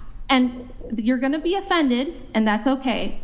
I understand the reaction. But none of you have a degree in anything that's worth a shit. You have degrees in stuff like theater, communications. Women get degrees in stuff like psychology, interior design, HR management, all this kind of nonsense. Okay? The men are the ones that do all the really important essential functions in the world. They build all the infrastructure, they do all the engineering. Men still occupy all the dirty, dangerous, and difficult jobs. Most women have jobs that are cushy and could be done by men easily, and used to be done by men who were like entry level in the workforce or other men that had the same skills. Women also have kept the same jobs for the last century. You've all had the opportunity to do whatever you want. You could have been engineers, could have worked for NASA, could have been building rockets with Elon, you could have been working on oil rigs, you could have been timber logging people. You don't want to do that. You want a cushy office job, you want a paper pushing desk job that anyone can fill. It would be better if we encouraged women to be mothers and have families. Now, I'm not saying everyone has to have 5 kids or 12 kids, But I'm saying we need more than 1.6 children per person, or you're going to run into what's happening in places like South Korea, Japan, and Canada, where they have such an imbalance in the population of older people. There's not enough younger people to support the older people who are still living, and that's going to be all of you. All of you are probably going to live into your 80s, and you won't have kids to take care of you, and there won't be a younger generation that can support you in your old age and pay for your medical care and everything that you're going to need when you're too old to work. And this is a real problem. It's a very serious problem. The UN has been projecting this for decades. World leaders are trying to figure out what the hell to do about it. It's a serious problem. So for all of you to sit there and go, well, I want to be a psychologist and I'm going to chase my dream and to hell with the future. It's like, okay, but that future is your future too. So it's very short-sighted to sit here and be like, well, whatever, I'm just going to do what I want when I'm young and fuck whatever happens when I'm older. You guys don't realize there's a lot of life after 40. What if you're alone for 45 years? You know, what if there's no infrastructure to support you in your old age? So it's not just about you. There's a society to think about too. You wanted to come in? Go ahead. Please. So, first of all, I was not expecting to talk about this when I came in on the podcast today, so I'm kind of glad we are. And thank you for saying my accounting degree was shit, but I'm going to move past that. It's okay. Totally understand. First thing is, I did want to address how you talked about the propaganda of pushing a double income household, right? So pushing women into work, pushing and telling women them into that work. motherhood is for losers who can't hack it in the career world. Yeah. So I wanted to talk about that, which I'm not going to agree or disagree on that because that was before my time. I could do more research on it, but since I'm not an expert, I'm not going to speak too strongly. But for the current day and age, if I want to get a house in California and stay here, I will have a double income household. I do not want to subject my children, if I do have any, to live in a situation where they can't feel supported. They can't go for their dreams that they want. If they want to pursue a degree, they can. If they want to work in an oil rig, they can. My roommate also does engineering and she works at oil rigs at like 6 a.m., goes out to check it. But going back to what I'm saying is, which is good for her, I couldn't do what she does because I do accounting. But sorry, I'm digressing. So going back to the double income family, I think a lot of women right now, to this day, do want children, but they can't financially support it. And while they do want to have it now, because I do know that if I wait until I'm 35, obviously my body, there's going to be a lot more risks, a lot more complications. I have coworkers who are 35, 36 who had to do, I think, what's it called? IVF. Mm-hmm. Yeah. And they've had to go through a lot for that. But it's a lot. Yeah, it's really bad. But I think one of my coworkers lost a toe. But going back, they wouldn't be able to support their kids unless they were fiscally prepared. Because the husband and the wife both work full-time jobs. And then they both come home and take care of the kids as well. And they kind of switch it off too. But they wouldn't be able to pay for mortgage, for their bills, for the kids' tuition, who has autism. So extra lessons on top of that and behavioral lessons, everything. So I think while it might be possible in the Midwestern states to still have that dream of having kids early and being physically prepared for it, I think is a lot difficult where we are here. And that's why we have the pains we have right now, is because we want to stay in California and raise our kids in California. Okay, but this is the thing, right? I didn't say it was going to be easy because we are in the mess we're in. And I totally understand it. It's not like Andrew and I didn't struggle. We did. It was hard. We had to make a lot of sacrifices. We didn't take vacations. We never bought new cars. I didn't even dream of buying name brand makeup or anything like that. And we did have to move to a small rural town to make it work and things like that. I'm saying if we change the trajectory, we could make it so that this is workable again for people. And I do understand that right now it's very hard. There's one big silver lining though, which is that with the internet, a lot of people, in fact, they're saying 40% of all jobs in North America will be remote by the year 2030. So there is a good opportunity for a lot of women to work more part-time-ish hours from home and probably still make some money. There's a lot of things you can do on the side. I used to do firearms instruction on the weekends because I could teach a class and make $1,000. So you might have to find some solutions. You might have to find some workarounds. I'm not saying it's like evil for women to work. I'm not saying you should never have a job or that you shouldn't be educated. I'm saying you can get educated without college. That's one. There's a lot of ways to get a good paying job without having to go to a university and take on what most women take on, which I think is an average of $60,000 in debt, which is another thing that prevents people from wanting to get married and have kids. You start your life in a ton of debt. And women are now the primary debt holders in this country because of their college debt. And so, of course, they're not going to have as many kids. So I'm saying, like, on an individual level, I understand you have to work with the world you were born in. I did too.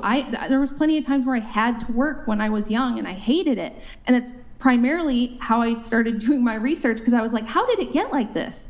How did it get so hard for me to just be a mom and stay home and raise my kids myself? And that's the only other thing I really want to say, is that we all talk about what women want and what's good for women and whether they should be able to have careers and motherhood at the same time, but nobody ever talks about the kids. It's so tough. Nobody ever talks about the fact that almost every child now is raised in daycare and public school. They spend 8 to 10 hours a day with public school people, daycare people. They see their mom for like 2 hours a day. And what no one ever tells you guys is that 95% of the time you'll ever get to spend with your kids is gone by the time they turn 18. And you don't ever get that time back. You can't go back and redo it. You don't get a second chance. So I do think the situation is super fucked up. And I do feel bad for women, which is why I wrote the book, which is why I have my own YouTube channel, which is why I have a Substack. Now that I do have the time, that's what I want to do, is help people who do want to be moms, help women navigate this like awful this awful world where it's like, what do I do? I feel like I lose no matter what I do. But I have a question. Do you mind if I, sorry to interrupt for that. So I'm going to just give a very specific example. So say it's me, I'm like 27-ish. My income is like a little under $100,000 a year. I still won't be able to afford mortgage, even if I get a partner that matches my income. And my like daily monthly expenses aren't too high. I have a fully paid off car. I don't really shop a lot. I don't plan on getting a new car or a new house or anything. But how would I go about spending or staying or becoming a full-time mom and staying at home if the only daycare I can afford is sending my kids to public school for that certain amount of time while I work or while it's working hours? Yeah, see, that's the thing. There isn't going to be like a good, happy answer. To be honest, if we could live in California, we would. Andrew's from there. We love like the actual state, it's beautiful there. The weather's great. There's lots of great opportunities. It's too damn expensive. And so we had to pick. Either we can have a family or we can live in California. His parents also moved because they couldn't afford it. You're probably going to have to make tough decisions and sacrifices if being a mom is important and raising your kids yourself is important. So you might have to change some stuff. Like, I was expected to go to college. I had scholarships. I was always a smart kid. And everybody thought I was throwing my life away. Oh, it's such a shame. She's throwing her life away. And I had nobody supported me. My parents didn't support me. The people around me didn't support me. Everybody thought I was making a terrible decision, but I would never go back and change it now because I got to have 5 kids. I got to raise my kids. We're all really close. And now that I'm older, I do have a lot of time to build a career if that's what I want to do, or to work and do things like that. And I'm glad I made the sacrifices when I was young and energetic, and there was time to do that stuff. Whereas if I had waited, I probably wouldn't have had choices at all. You know what I mean? So it sucks that you guys have this shit sandwich to like, do you want the shit sandwich or the shit taco? It's like you don't have any like great choices because this world is not set up for you to have families and careers and everything. You can have it all, but you can't have it all at once. You know, life has a lot of phases for women. We're not like men. Men can just grow up, start their career, and spend the rest of their life building their career. And they do have to be dads, and they have to learn how to balance that. But it's not the same thing as going through pregnancies and having infants and trying to breastfeed and all of that. So you're going to have tough decisions, and you got to decide what's most important and what you're willing to sacrifice to have that. So, yeah. Thank you. Yeah, sure. I agree. Question. So I get what I understand what you're saying. Like I understand your like point of view now. I'm getting a better aspect on it. But also, like I would say, like, how do you feel? Like, you know, like you're really lucky to be with like Andrew. Like you guys have been together for 17 years. But you know, like when people also have children with someone, and like, maybe even more than one child, and they leave. They leave, like the man leaves. Then what? That's what happened to me. Yeah. So like, how did you? I think you said that. Yeah. So how did you do that? Like, and what did it say? Like you never met Andrew. Like, you know what I mean? Like, what would you like? How did you get yourself out of a situation like that? Well, I think I had a few things going for me. I had no family support, so I had no help from my parents, no siblings to help me. Nothing. I was like completely on my own. So it was hard. It was a struggle. It was heartbreaking for me. People hear my story and assume that I was like promiscuous. That was never the case at all. I had a really tough childhood, like a lot of you guys probably had. I did not have great parents. I was in a really messed up situation as a kid and didn't realize that I was making dumb choices either. So I picked a guy who took off, and that sucks, and I was heartbroken. But luckily for me, I did meet a good guy. And I think the only reason that I kind of was saved from the whole single mom situation is because my expectations were realistic. I was willing to be very submissive and cooperative with a good, virtuous guy. When I met Andrew, he didn't have like a ton of money or anything like that. We were both young. We were both knuckleheads too, but we were well-meaning knuckleheads, I guess. And he was like, look, I think you're great. By the way, I also tried to break up with him because I thought he was way too good for me. And I was like, look, my life's a mess. Please don't. It's going to be bad for you. And he was like, look, I'm fine with the situation as long as you're not going to give me trouble, as long as you're not going to like, you know, fight me on everything. If we can do this together, then we can do this together. And that's what we did. And so since then, I've had to trust him, and I've had to not give him a bunch of shit, not fight with him over everything, submit when he says, look, honey, this is what we're going to do. Even if I have reservations, even if I'm not so sure, I go, all right, I trust you because you're the leader and I depend on you, right? It's not easy for women to do that because we're trained that if you do that, you're going to get abused, everything's going to go horrible, you know, so women are scared to do that. But if you find a good guy that at least has his basics, no guy's perfect, and they're all going to learn, just like I had to learn to be a wife, he had to learn to be a husband. But if you have a more submissive attitude and you're like, I support you in whatever you have to do to support us, most good guys are going to rise to the occasion and they're going to take that challenge head on, and it's going to motivate them to make more money, to try to be good providers. It's only when they feel like they're never appreciated and they constantly have to fight you on everything, usually, that they take off. Now, you might end up like I did with a guy who has like a substance problem and he takes off. And that sucks. There's no like perfect guarantees in life.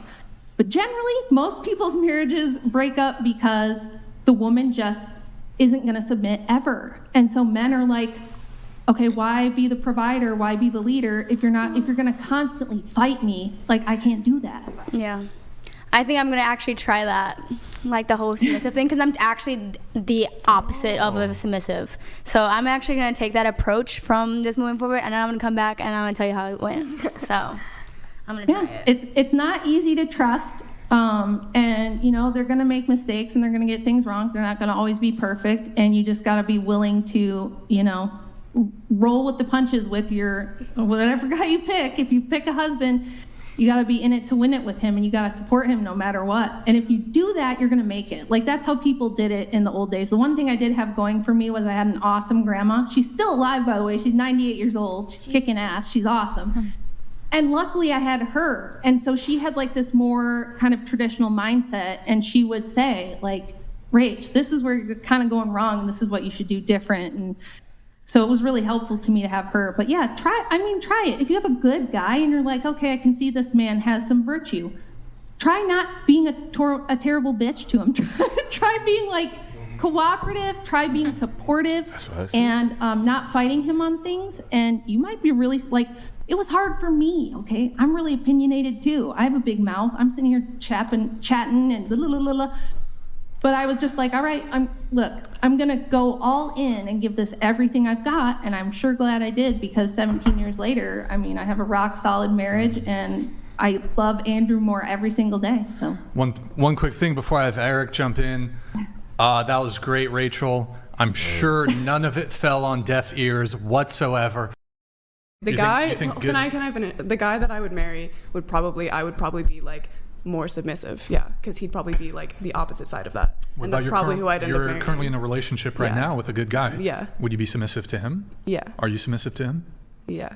What's the definition of submissive? I don't know why that's crazy. Well, it just doesn't sound crazy. He's your man. You should be submissive. You are. So then, But I do want to know what's the definition of submissive. I should have looked that up, but I actually don't know the exact definition. I mean, my interpretation would be like deferring to his authority or leadership. Okay. So it's like, well, we're not children. I think that, like, to a certain extent, yes. Like, yes, the man leads, we follow, sure. But I think to a certain extent, just fully submit to somebody is a little bit crazy. We are both adults. We are equal. I feel like that leaves room for them to hold it over your head. That's like the scary part. If we're both equal, then we should equally contribute on a first date then, right? Sure. Okay, so you're totally fine with splitting the bill? Yep. Okay, even like these women here, they should also split the bill? Yeah. Because they're equal, right? Yeah. Yeah, okay. So why aren't you having criticisms for these women who have guys split the bill? But I guess on this, it's just I guess kind of my conflict here is you kind of want your cake and to eat it too. Like, on one hand, you want to push your liberal, feminist, progressive equality values. You mentioned equality or equal. As far as humanly possible, sex work is fine. Men are insecure for not wanting to date a woman who has, let me make my argument. A man's insecure for not wanting to date a woman who has other men blasting inside of them. No modesty when it comes to their appearance, no modesty in their conduct. You want to sleep with a bunch of men and be promiscuous. You want to be like quarrelsome in relationships and like argumentative and like combative. You don't want to be submissive. On the other hand, when it comes to your sexist and gendered expectations of men, you may as well be 1950s bachelorettes. You want men to be chivalrous, providers, protectors, leaders, take all the initiative, pay for dates, open car doors, get you flowers, get down on one knee, propose to you, etc., etc., etc. It's interesting. You want to pick and choose when it comes to tradition. You want to pick and choose. You get to keep all the traditional things that benefit you without upholding any of the traditional benefits that could conceivably come at your detriment. Well, we could say the same thing. You want a virgin, yet you're begging to sleep with us on the first date. So, I think it's very like person to person. I don't care about this argument because like I know I don't align with this, and that's cool. But like I'm just saying, like, yes, you want a virgin, yet you are begging to sleep with us on the first date. So I'll just actually address that really quick. What do you think is more common, men refusing to date women because they're not virgins, or women refusing to date men because they won't pay for the bill? What's more common? I have no idea the statistics on that. I don't care. I don't literally give a shit, to be honest. Yeah, so I don't give a shit about. I don't not give a shit about the whole thing. I don't give a shit if they pay on the first date or not. Yeah, but you've heard from like 4 women at this table. And so I'm saying it might be more common for that. Yeah. So I would argue that there's far fewer men whose standard is she has to be a virgin. I would argue probably 50% or more of women expectation. Because you have to consider like conservative women, their expectations, and I don't know the exact breakdown of like conservative women to liberal women, maybe it's 45, 55. In any case, there's even liberal women, maybe some of you here are liberal women, still want the guy to pay for the first date. So it's like a majority of women want men to pay for the first date. I'd say it's probably like less than 5% of men. Deal breaker, she's not a virgin. My argument with you is this, because you guys have both said that a woman's like value goes down if she doesn't have sex on the first date. That's why my argument is, because I wouldn't have an argument anyways, because I don't agree that most men want a virgin. Like, I don't agree that. I do agree that a lot of women would like a guy to pay on the first date. No, I think most men realize it's unlikely that they're going to be able to get a virgin. But if it was like, if you asked most men, would you prefer to date a virgin or a woman who slept with 20 men? I'm pretty confident like 99% of men are going to say, I'd prefer to date the virgin. Well, and even if you were to just kind of grant it and say, okay, maybe most men wouldn't prefer to have a virgin, you would agree at least that most men would likely prefer to have a woman who has less of a body count, right? Yes. Yeah. Mm-hmm. So what's the least amount of bodies you can possibly have? We have a word for that. What do we call them? Virgins. Virgins. Yes. I'm going to do a couple chats here. Gianna, I'm going to have you read them. Go ahead. Thank you, Michael Smith. Hey, Brian. Look, if a man is supposed to protect you while on a date, how does he do that? If he says go right and you go left, I think this is the same one. In a group of two, if the woman leads, the man can't protect. It's like, I don't know. To me, my interpretation here of like the demands for chivalry, the demands of like certain courtship procedures when it comes to dating, you want men to be leaders, but you don't want to follow. Well, that's why I think the submissive conversation where it's like, that's why you should only give like the submissiveness to a guy that's actually worthy of it, because what if a guy leads you in the wrong direction? That's why I'm saying like, period. Yeah. I like that. So it comes down to women feel like they know more than men. And if you find a man that knows more than you do, you're more willing to submit to them. Or they create a safe environment. Yeah. But it's just, to me, I don't know, it's interesting. It's what is this safe environment shit? Like, what does that mean? What does a safe environment mean? I don't know. Like, if I was being submissive to somebody and they're like, shoot up heroin, that would probably be like a bad thing. But I understand like within reason and logic too. But I think women Can you find the Office video, Damien? Oh, sorry. Yeah, that wouldn't comport. But also, if I would protect my man against a girl that was trying to beat him up, that would be my job. I would tell him to go left, and I'd beat this girl's butt like a baby. I have it. I'm going to send it to you in the private chat here. Yeah, I'm going to send it to you here, man. I think we'll wait till she's back. Actually, fuck it. We'll just watch it, whatever. She was kind of the one I was kind of having the convo with, but actually, do we wait? Here, why don't we wait just a second here? Why don't you pull up Twitch? Guys, go to twitch.tv/whatever. She's not quite yet back from the table. Can I add something Sure, go ahead. to the last part? So you're saying women want their cake and to eat it too because they want a man to lead, but then they don't want to like submit or whatever. But I could say the same about you guys because you want a submissive woman, but you don't want to fully dominate and protect and provide if you still want her to have a job and contribute financially to the household, if that's your job. Did I say that? Andrew did. But in a two-income economy that has nothing to do with any of this, I think it does. Well, it doesn't have anything to do with the virtues. That was what my position was.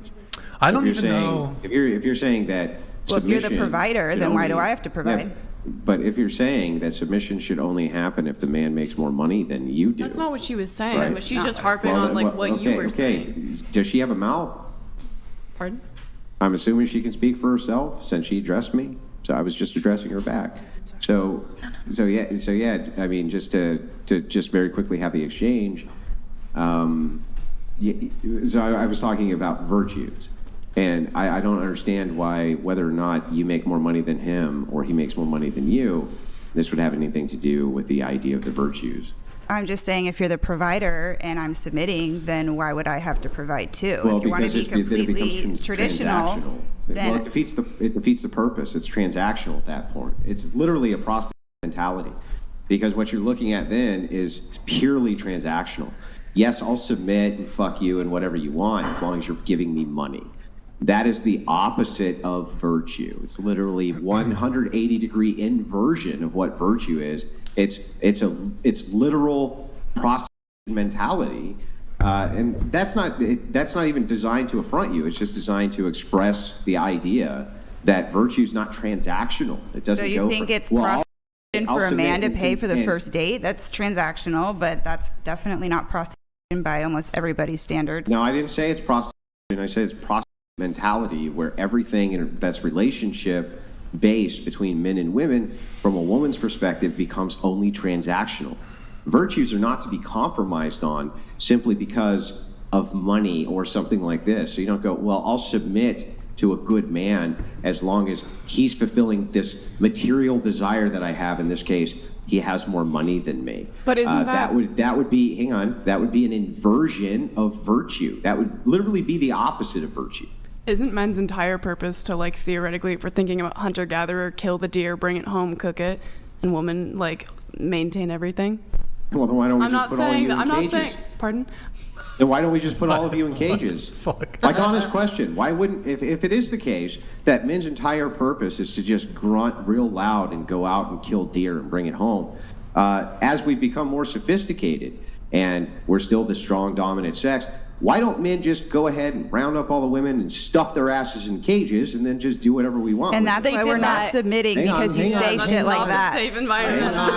Chill out before you freak out. I think it sounds hot. The reason they don't know they could is because of the idea of virtue. That's why. But they have done that in like a lot of Muslim countries. Like women are basically No, they in don't cages in have their women house. stuffed in cages in Muslim countries. Not in cages, but being stuck in a home and you're not allowed to even speak outside. I would say that's a literal cage. Yeah, they're allowed to speak outside. That's ridiculous nonsense. No, too. that's a real like. No, it's ridiculous nonsense. What happens instead is that women, for their own safety, are not allowed to walk unaccompanied without a man.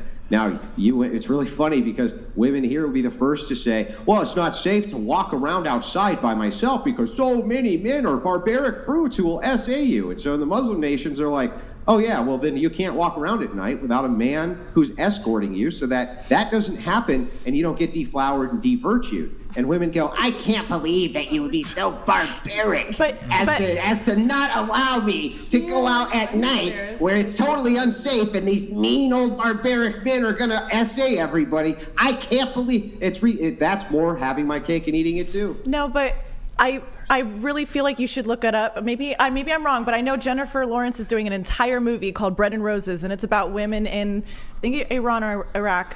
All right, sorry, literally gotta can't move speak on. outside. I'm sorry, gotta move on. Just I gotta move on, but look it up. Maybe I'm wrong. All right. I do want to pull up two videos. So first, we're gonna do the Office video. Go ahead and play that for us. Pay attention. I got away with everything under the last boss, and it wasn't good for me at all. So I want guidance. I want leadership. But don't just like boss me around, you know? Like lead me. Lead me when I'm in the mood to be led. So this is like exactly the when it comes down to dating, it's like you're attracted to and you want a guy who like will do kind of those more traditional masculine things. So you want a leader, but you don't want to be a follower, because the feminism in you has like said, oh, okay, like can't be a follower, can't be submissive, but also like base evolutionary biological level, really attracted and prefer men who are like decisive masculine leaders, et cetera, dominant, whatever it is, attracted to it, but also in my head, can't do it because feminism told me not to. So that's you guys. I mean, I feel like that's it's because you guys. We're very educated now. Like I said, like what's that have to do with anything? I feel like when girls feel like they're smarter and they know better than the guy, then they don't really submit to them because they're like, why? I agree.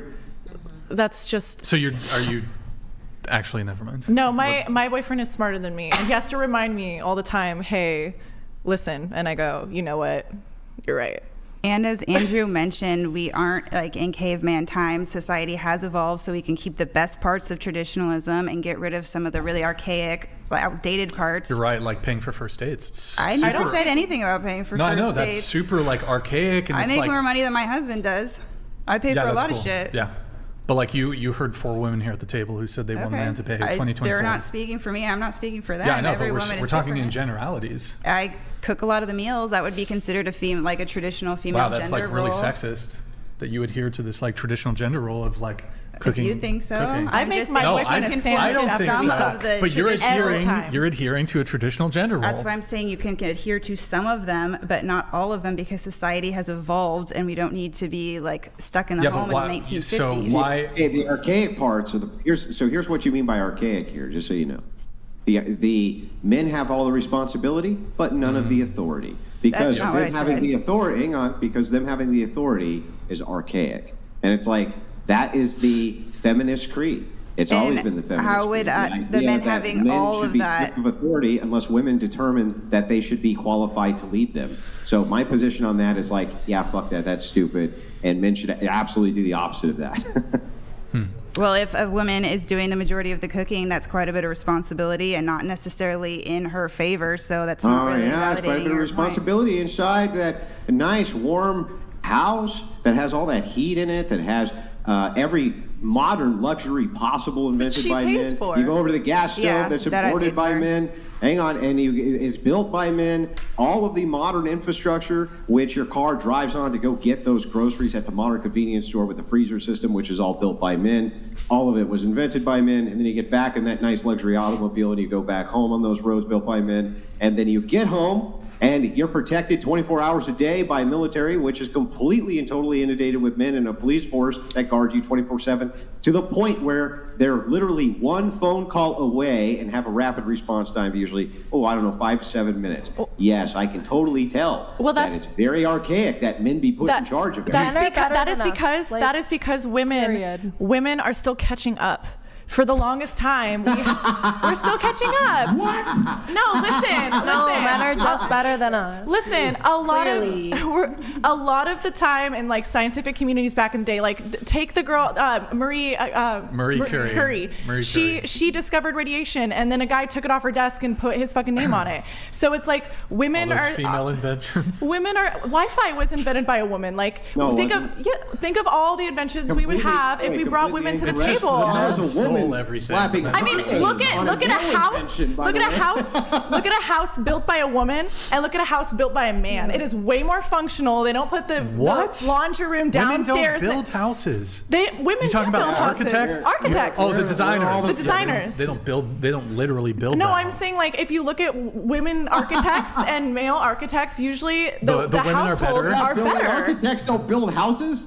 No, what are you talking about? I'm saying designing. I apologize. So female architects are better than male architects? I would say they're more efficient. But do you know why that is? You're right. You're actually right. The reason that women build more or design more functional houses than men do from architecture standpoints is because when men do the architecture for a home, they encompass the family unit and the woman's needs. That's why. So what men do when they look at a home is they take into account the entire idea of the family structure for convenience, and then they incorporate that, and women don't. No, women do. Because if you actually what's more functional about a house designed by a woman? Okay, for example, like the placement of where the laundry should be, the placement of where the children's bedrooms are. If you like cabinets, pantry space, like if you look it up. Is this a study or are you just? No, I swear I looked it up. I was super interested by it. What's the study? I mean, come on, I don't have a computer in the top of my head and I can't remember exactly, but you guys all have computers out there. Just research it. Just look up female design houses versus men design houses. Men incapable. Here we go. There is no compelling evidence whatsoever in any scientific literature that women architecturally design better homes than men or men than women. I'm saying So they're equal. That's what you just said. I do got to move it on. No. I didn't say they're equal. What I said was that there's no scientific evidence to give to the contrary. Now, I personally would say, that's the dumbest thing I've ever heard. Of course, men build all the houses, they build all the infrastructure, they build everything.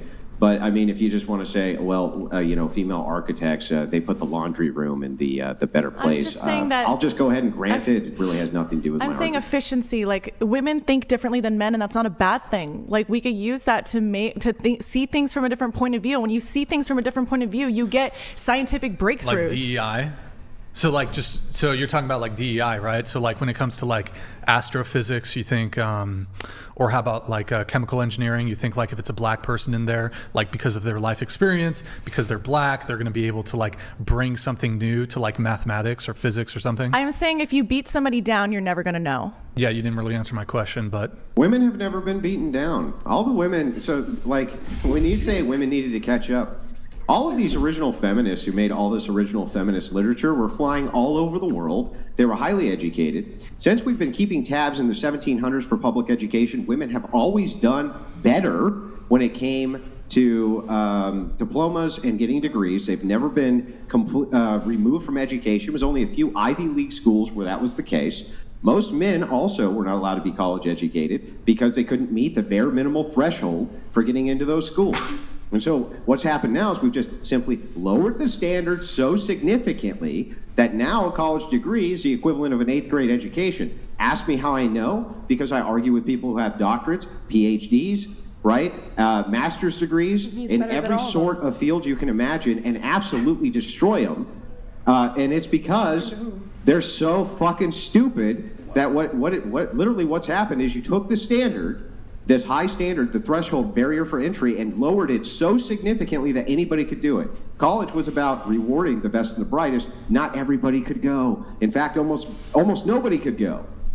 And so this idea that women just were historically oppressed, and they just haven't caught up. There's no barrier to entry for any job for women, and there hasn't been for about 40 years. And they're still doing the same shit that they were doing in the year 1700, the same shit. Service industry, basic educational work, secretary, clerical work, sex work, same fucking shit they've always been doing. So you tell me, when is it that you think women are going to dive into the construction field and get on the oil rigs and start building fucking society and infrastructure? When do you think that's going to be? How many years do you think it's going to take before women decide that they're going to do those jobs because they've been so historically oppressed? I mean, I know women who roof houses and are welders. You don't know any fucking welding. I do. You're so full of shit. I swear. You know what? Tell me the woman's name who you know who does welding. What's her name? Roofing. We fucked her once. What was her name? Yeah, you don't know her. You don't even know her name. I swear. So you don't know their name. Look, I've been very honest on this podcast, and I'm telling you, I do know a roofer woman. Here, I'm gonna have you pull up an info. There's absolutely more men in the field, but there are women in it too. That women are going to totally get into construction. I'm saying that we're still catching up. One sec. I'm gonna. Why are we harping on women doing construction? We should be talking about things like banking, finance. Like, obviously, men are stronger than women. We all know this. So yeah, it makes a little bit more sense for them to go into the construction field. Okay, but if you want to talk about smarts, I don't think why aren't we discussing things like banking and like open the new tab. Medical Let's discuss it. Well, hold on. Before we do that, just while we're here on this point. Oh, sorry. Go ahead, Brian. Did you open it in a new tab? I don't want the Dropbox window. Okay, go ahead, pull it up. All right, so it's just, look, me and Andrew here, when we're saying like women don't do this, women don't do that, we're talking in general here, right? Yeah, are there like some women outliers who participate in some of these jobs? Go ahead, pull it up.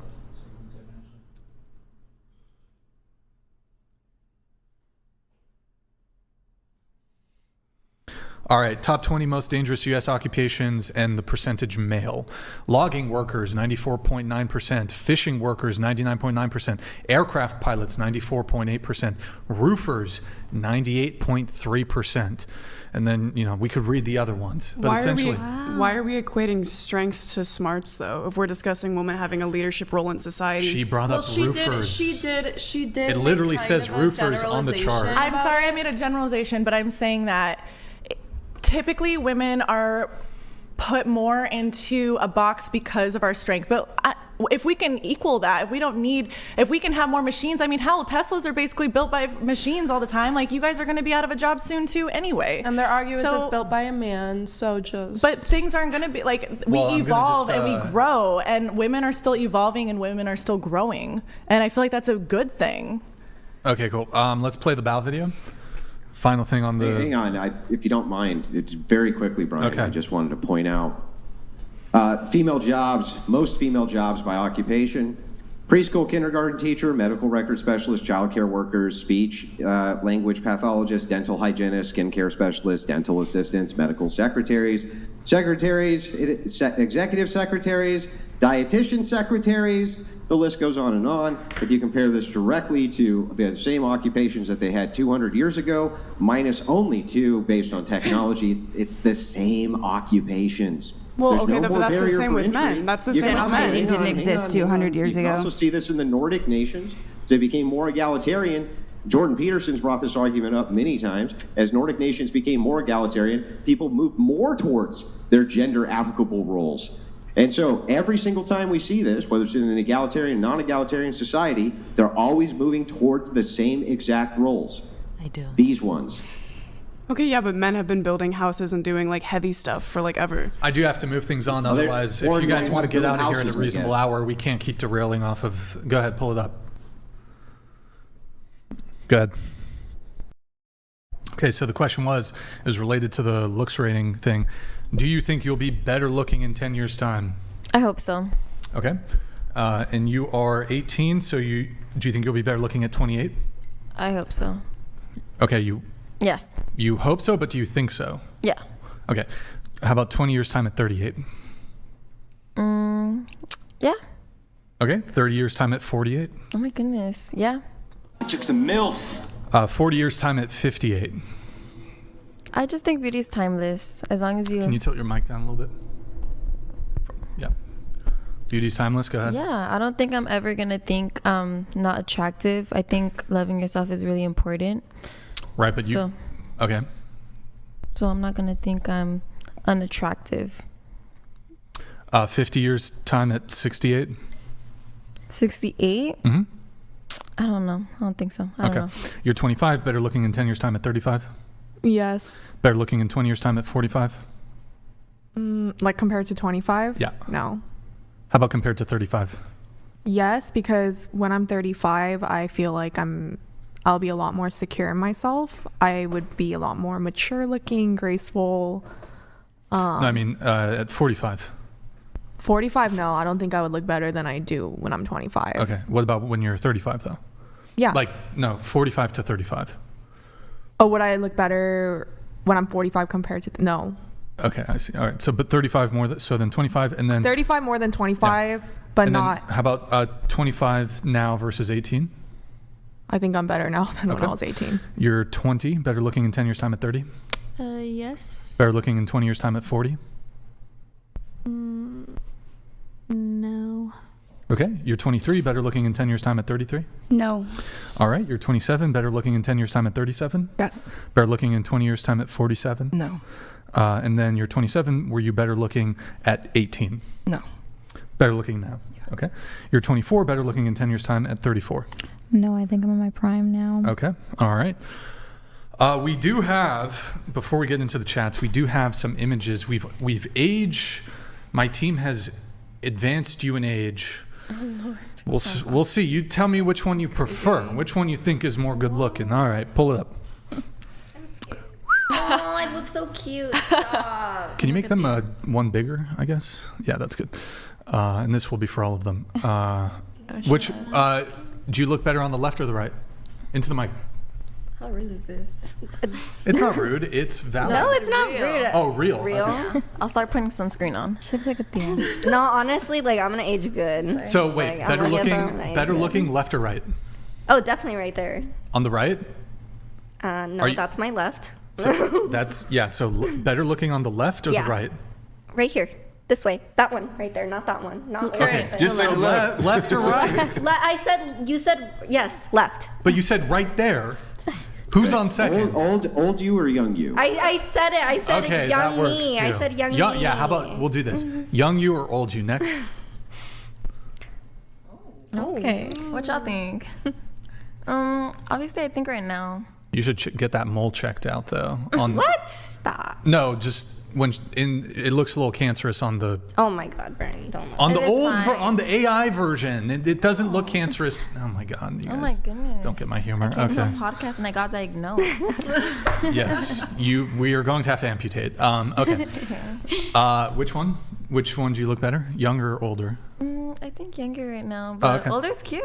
Yeah, you're cute. All right. Next. Damn. I look like Vera Wang. Oh my God. You look good though. Which one looks obviously better? I look better young. Oh, okay. Next. Compared to the old one.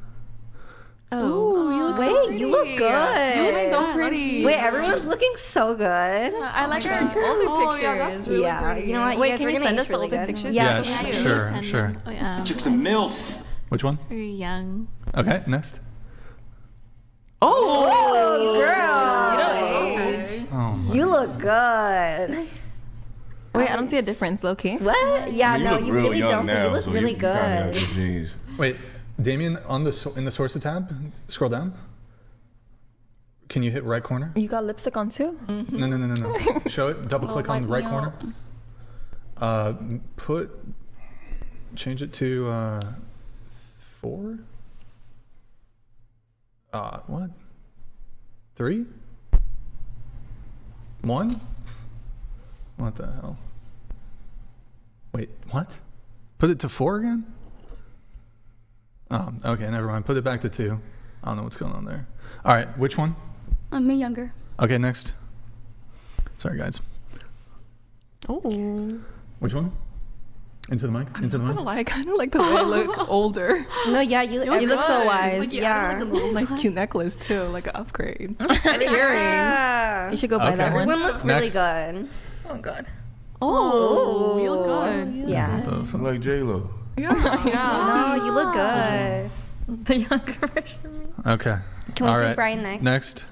What the? That don't look like. I think y'all playing with me, man. That don't even look like me, bro. He looks like I know my LeBron father didn't. I got my father on my phone. I don't look like. That don't look like me at all. Man, Y'all playing. that's fucked up. Next. That's Carl Winslow or some shit. Brian next? Huh? Next batch? Okay, we got another batch. We got double batches. Whoever did this batch, I'm not sure who it is. Can you just make sure to do like before, after, just so it makes more sense? Go ahead, pull it up. We'll go through it quick. Damn, bro. Oh my God, I'm scared. Y'all did her dirt. Shit. Okay, next. You're gonna be the local Karen at the Oh my Walmart. goodness. Yeah, did Next. not get a good pick. What is this supposed to be? Damn. That's crazy. Older. Next. Oh. That's Damn. scary. That's scary. We should have smelled them. Okay. I love Next. the burrito. You still look good. Yeah, you. Okay, By the way, next. all of these look way more accurate for aging. By the way. Yeah, they're a bit better. My eyes hurt. The other one like AI's it too much. Next. Wow. Oh, it's not bad. I look like my grandma, which I like. I know the old Next. ones make me see my. Okay. What? All She right. looks good. Next. I don't like this, man. That don't look nothing like me, bro. I don't know who that is. That's not bad. Who is I it? That don't look like me though. That I looks don't know like who that No, it looks good. Floyd Mayweather. His uncle. His uncle. That don't look like. No, I don't look like me. Just keep up the style. Next. I'm not gonna dress like that today. No, it look good. Oh. Make it smaller. Smaller. You look like Beetlejuice. The fuck. Next. Of course. Of course. Of course. Yeah, that's definitely accurate. Very accurate. Thank you guys. Is that it? Yeah. All right, cool. All right, we're gonna let a couple chats come in here. Who wants to read? Can you see the screen? No. Who can see the screen and read? Can you make it bigger? Can you do it? All right, I'll have you do it. Go ahead. Rachel, you are cooking and roasting. Keep up the work educating women on feminism. If you and your husband steal, I think he meant steal, candies from babies, we have Russian chocolates for you. Bravo. Oh, I think this is because you said it looked like Andrew steals candy from babies. He looks like, okay. There's been multiple times, I'm not going to lie, where my daughter's had a candy bar and I've gone over and just ripped a piece of it off for myself. I've done that. I do that and I enjoy it. I think it's funny. You know, she gets a little upset about it, and that's what makes it just a little bit funnier. I see. Joe Murphy, thank you so much for the bada bing, bada boom. Okay, wrongful rage, if you want to read this one. As a minimalist, this is a sad world. Chair 1, lying for fame. Chair 5, dominating boys. Foolish women these days are bleak. Wrongful rage, I do appreciate the soup chat. Really, Men need to be more open-minded. to getting pegged? Exactly, right? What's the what? Okay, like it's just the thing that I want to try. Doesn't mean I'm into it. How am I supposed to know if I'm into it if I never tried it? Why would you want to try that? I don't know. Gotta try everything once. Like what? Who suggested that? Everything that's suggested to y'all, you don't have. You know you when have to do, right? When I say dominant, everyone's like, "Oh, we want to peg a dude." I'm like, "Dude, no," but if it's on the table, I'm not gonna say no. I don't think I'm never the gonna type of I'm guy not- I you will- want will do that. No, I would never ask. Let me peg you. No, but if he did ask, I'm like, "Oh, if you're down." He asked you. Yes, Run away. if he's down, Run I'll away. run. You I'll probably run. I wait don't- after I try it. You'll try it, but then you'll be so turned But you're not off. gonna be with him. You'll be so turned off by it that I don't know. it's just over.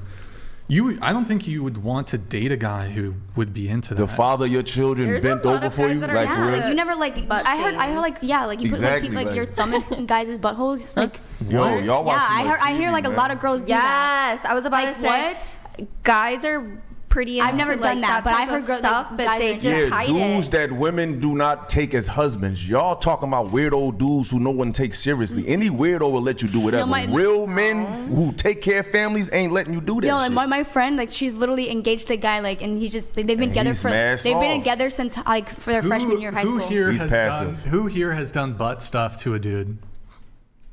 No, but I've been asked. Wait, did you raise your hand? No, sorry. Oh, I thought that was a hand raise. That was definitely a hand raise. You've been asked? You didn't do it though? No. What in the name of degeneracy is going on here? I don't know, man. She's talking about pegging dudes. I want to see if the other women here. I am not. She's saying all these chicks are putting their thumbs up dudes' butts. Yes. I'm just wondering if the girls have actually done that shit. I have never done it. Like I have never even been asked to do it, but what the? Okay, that's crazy, man. I don't think I would. What the fuck? What the? I don't think I would ever do that finger crazy, thing, but man. I have heard people Let's do pull it. up Twitch, guys. Go to Twitch. Feminism that came up earlier before. I do want to get a. I really don't get. I don't understand feminism. Like I don't. Feminism? How do you I don't know say about it? feminism. Feminism. Either. Okay, going around the table, do you consider yourself a feminist? Yeah. Mm-hmm. Yeah. No, like moderate. Moderate feminist. Okay. I'm the same. I don't really You don't acknowledge it. Huh? I don't acknowledge it. You don't. You what? I don't acknowledge or. So you're not a feminist. I don't know. You don't. I don't know what to say. Andrew, what's the definition of feminism? Yeah. Just to help things out. It's a movement towards egalitarianism, equality, if you don't know what that means. So a movement towards equality by dismantling systems which are patriarchal or systems run by men. So they want to be equal as men. People that women Basically. believe that one. Okay. Oh. And that the way to do that is because men are in charge of the various systems of society, that they need to dismantle men being in charge of those systems so that they can also be in charge of those systems. That would be feminism. Basically, women that want to be men, which is, to me is not even feminine at all. So I don't know why they call it that. Sure. Okay, are you feminist? No. Yes. No. Eric? Of course not. All right. So yes. I think I'm moderate. Moderate. Yeah. Moderate. Yes. Question for all of you, relating this back to I think most of you, I don't know, maybe some of you differed here when it came to paying for the first dates. You said you want a guy to pay for the first date. Do you want a guy to pay for the first date? No. No? I said yes. Yes, and yes. Question, how do you reconcile your feminism with wanting men to pay for the first date? Well, I don't know, dude. I feel like you ask me this every time and I always say, I don't know. Yeah. Wasting time with me. Okay. What about you? Well, if he asks first, which I do like guys who take initiative, I would expect him to pay for the first date. But again, like I said, in future cases, I wouldn't mind paying it too. Do you ever ask guys out on dates? Not on dates, but I'm like, oh, do you want to go get food? And then. Well, I'm talking first dates, not. First dates, You've no. been dating a guy for 3 months, and most people wouldn't raise an eyebrow at you asking your boyfriend to go get No, food. first dates, I don't ask, no. Okay. I mean, I'm pretty moderate. I like a more. I hate like the word traditional man. Why do you hate that? I don't know. It just sounds very Sounds what? cliche, unattractive, like low-key sexist. I don't know. How so? It's just, I hate this word too, but I'm using it. It just, the word gives me the ick. But I do believe in traditional dating values, and I can be, I don't know, I'm very moderate in this take, so I can't give you like an exact. Here, tell me if this is a fair representation of your position. You said you're moderate feminist, right? So you like all the ways in which feminism has given women benefits, but you also still like all the ways that traditional treatment benefits you as a woman. Is that fair? Yes, but I feel like women should have equal rights in terms of like voting. I feel like they should be paid equally. But I also believe in, you know, if you want a quote unquote stereotypical traditional man, you should be yourself a classier traditional woman. So it depends on like what we're talking about. Are we talking about like getting a job? Are we talking about dating? So I'm very like moderate. Okay. Sorry, what was the question again? I'll skip. Traditional How do you reconcile the feminism with the whole men should pay thing? I think we're talking really black and white here. First is with the definition that Andrew gave. I do agree with like moving society towards more egalitarian, but that last part of the definition where like women should be in those places, I don't agree with that. I don't think we should replace men, but we should have more space. Do you think equal? Right? Yeah, but so I'm like, so to speak here. So for example, I'm going to just say for the industry I'm in, a lot of our competitors, their CFOs are mostly male. Mm-hmm. But then in my company itself, we have our CFO is female and a lot of people in management are female. So, and I really appreciate that because it made me more willing to kind of push myself in my career and everything. So but okay, so when it comes to the feminism thing though, we can have a conversation about like, well, there's like kind of the laws and equal rights and stuff, but I'm sure you would all agree that when it comes to feminism, a component of feminism wasn't just necessarily about securing equal rights for women. It was about like, it was about kind of social roles too. Like, oh, women can do this and do that, and it didn't really necessarily have to do about rights. For example, like, oh, women can go be boss babes and join the workforce. Well, I mean, that sort of has to do with like access to being able to work, but like it also had to do with like societal views, right? Why don't you also reject the societal views on men that I mean, it's a very patriarchal, sexist expectation for you to say men should pay for first dates. Like, would you agree that if men were to say women should cook and clean, would that be a sexist statement? No. That's not sexist? I don't think so. If they're themselves are a traditional man who provide, then no, I don't think that's sexist. Okay. Would you say that's sexist? I think if you put it with a blanket term of all women should cook and clean, yes. If it's like for example, somebody who wants to say our home is traditional, it's what she wants. I'm not going to say anything about it. It's not my life. It's her life. It's what she wants. I just think there should be an option if she wants to pursue everything on her own, have her own life, have her own financials, everything, wants to become a CFO, that she can do that and has that option. But if she doesn't, that's okay. You think it goes both ways? Like if a man wants to take care of the house or not? Yeah. Okay. Yeah, and I feel I got roasted when I said this the first time I came on here when they were like, oh, like, what's your definition of feminism? And I was like, to let a woman do whatever the hell she wants. Like, it doesn't matter if she wants to be a trad wife, if she wants to be a stay-at-home mom, if she wants to be traditional, if she wants to be whatever, the boss babe. You have those choices, and that's what matters. And it's important that we have those choices and we don't judge others, you know? Okay. And it's about equity, too. I keep hearing that word boss babe. What does that mean? They're like, I don't know, I think it comes from a meme or something where it's like, oh, hashtag boss babe or something like that. Like, at the end of the day, I just feel like you should date someone who shares the same values as you. That's the most important thing. If you want to do 50-50 as a man, date a woman who's okay with doing 50-50. Don't pursue women who are, this is hypothetical, but like getting paid in full, going to Nobu every weekend. You can't expect that type of woman if you want to go 50-50. So it's just dating within, your values, your morals, your expectations. Sure. Can I ask something? Yeah. Do you think that like what you just said, do you think that benefits our society, or do you think it makes it worse? Benefits the society, like what? Like the way, like that mindset that you have, or to let women do whatever they want? Yeah, genuinely, do you think it's beneficial to our society? Yeah, definitely. How? Because it's free will. You can do whatever you want. You know? I could just go around and smack the shit out of people. Does that make the world a better place? If you want, but that's not. Is that what she means, though? Just to be fair, is that like what you mean?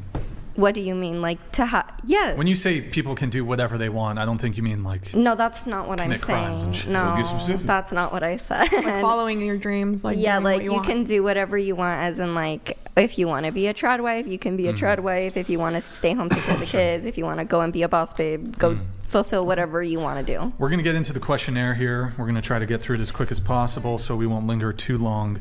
Oops, didn't mean to do that. My bad.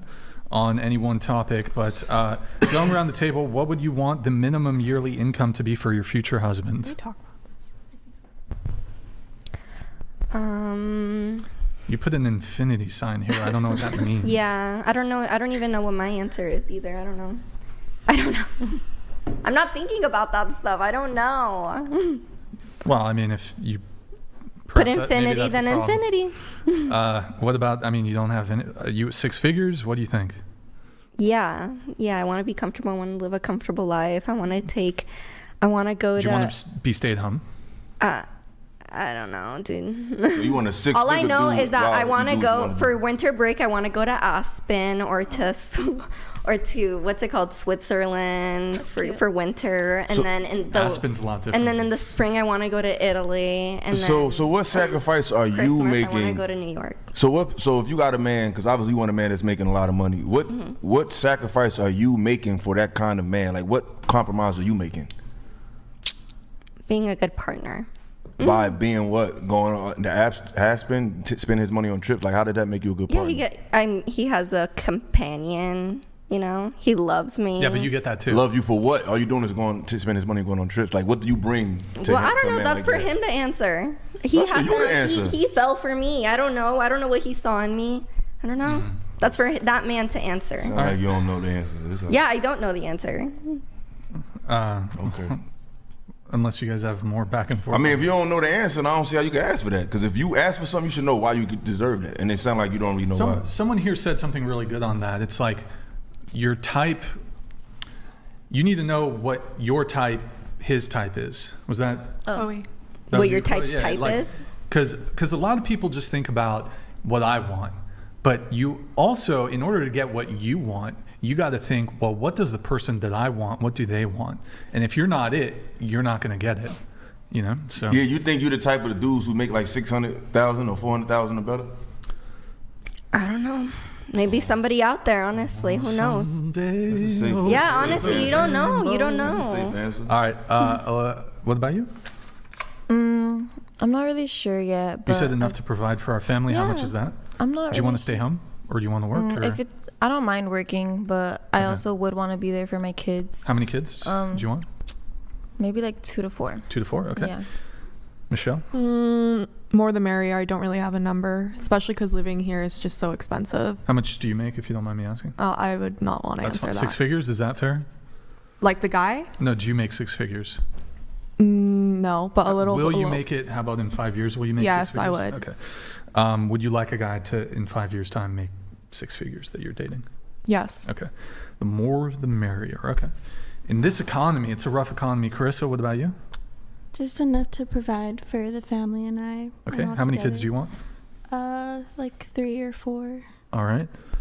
Darkavia? I would say about 150. Okay.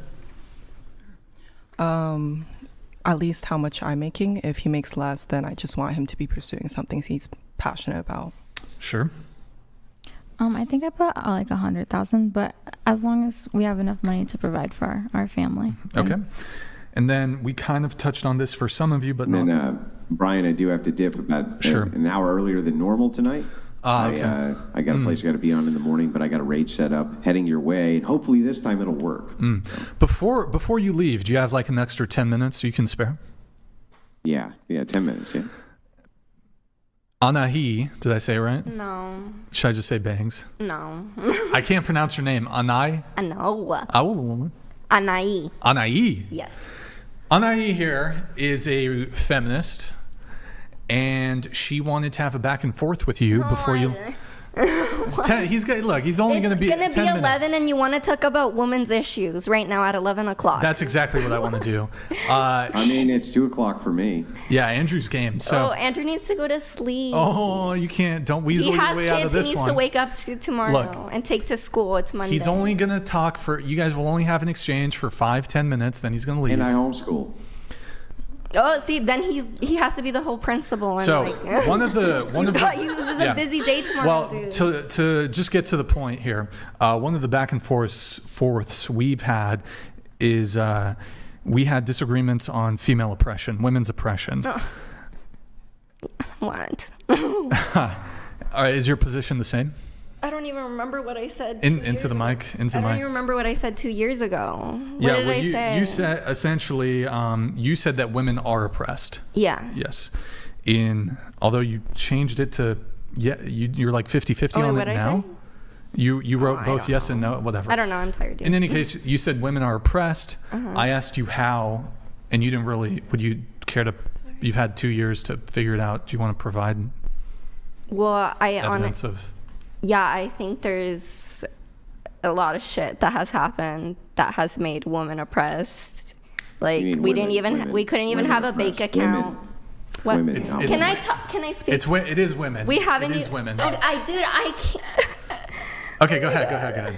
It's okay if you keep talking. English isn't my first language, and I'm from California. I don't give a fuck. It doesn't seem like you have any trouble with the plural version of other words. Just that one. It's a California accent, dude. I don't know. I'm from California. I'm going to tell you right now. Nobody that I know in California says woman instead of women unless they're women in the localized Santa Barbara area. That's the only time I hear this. It's fucked up. Yeah. Okay, dude. So okay, back to this. So, how are women oppressed? Well, we couldn't even have freaking bank accounts until 50 years ago or something. We're literally tied into marriage. Sure. Before I have Andrew jump in on the what else? Bank accounts. Bank accounts. We couldn't vote. Literally, men were freaking marrying children, impregnating 15-year-olds. I don't know. There's a lot of crap, dude. I can't. But you didn't live through none of that. So how they oppressing your time? Yeah, I don't know. All that sounds like basically male oppression to me. What? So male oppression. It sounds like male oppression. So, yeah, you couldn't have bank accounts, but you couldn't have debt. There's no debt, so women weren't responsible for any form of debt. So only their husbands took their debt on. So if you went to a department store, for instance, and you ran up all of your husband's credit on the credit cards, he was responsible for the debt, and that was incurred even if you were divorced, for instance.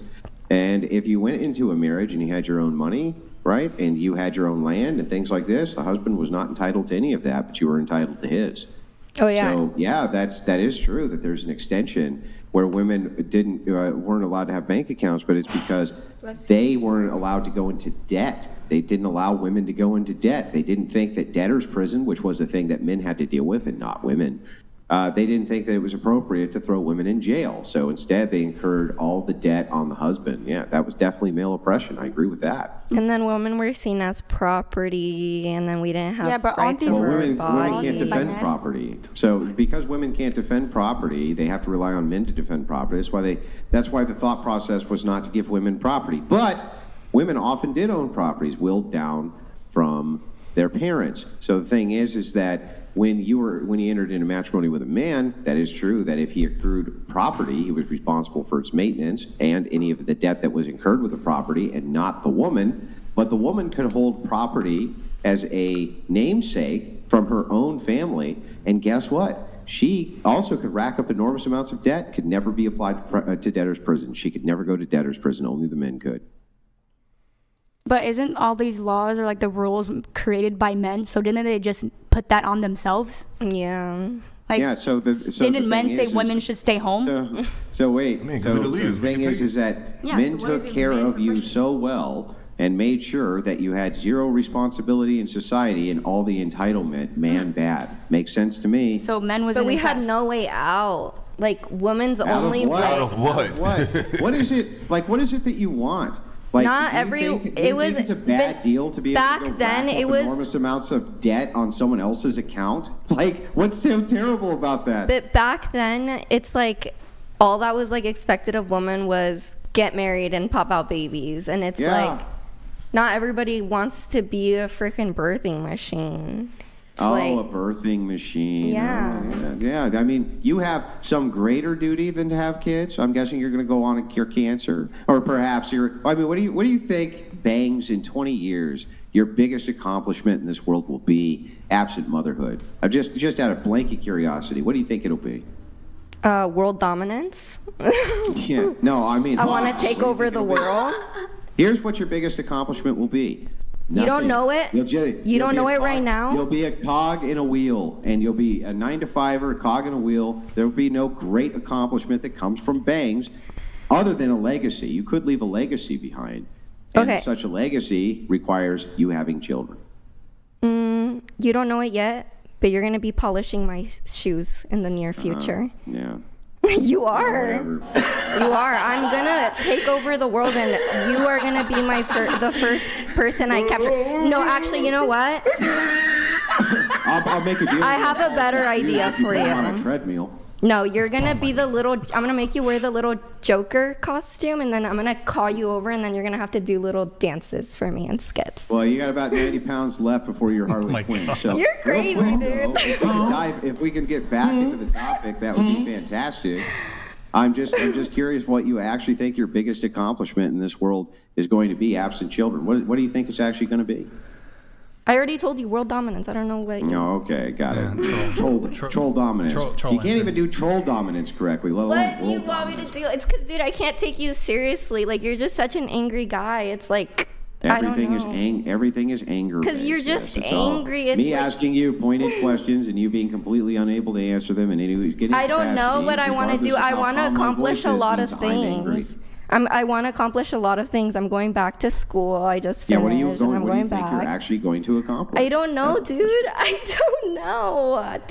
So many things change it. Like, my expectations for the year are different. What is your goal to accomplish? What?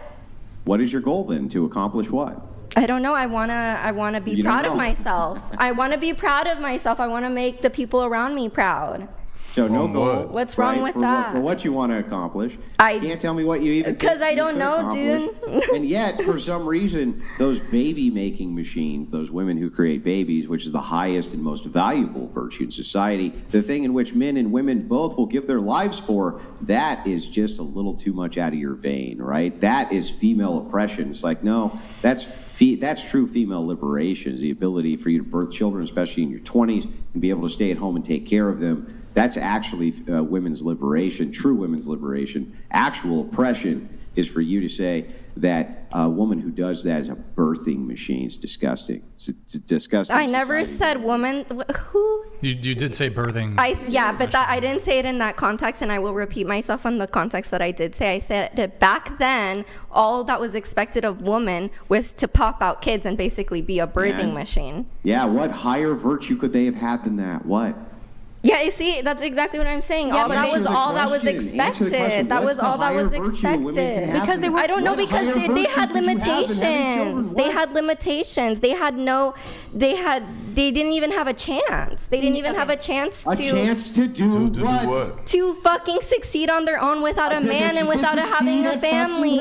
And now you're mad because women finally have the chance to survive off without men. But they still don't. They didn't have a chance. They do. Didn't have a chance. How? Have a chance to do what? To succeed. To succeed at what? Wait, they were like, couldn't they just not work back then? Like, they were not allowed to work. Like, what is she talking about? But that was created by men. Exactly. No, that's what I'm trying to say. No, listen, you got it all wrong. Women were the ones who pushed for suffrage, not men. Men didn't push for women's suffrage. Women went berserko. They wanted suffrage. They wanted the right to vote. They wanted the right to be in the political experience. The women who were against it, they said, don't do this.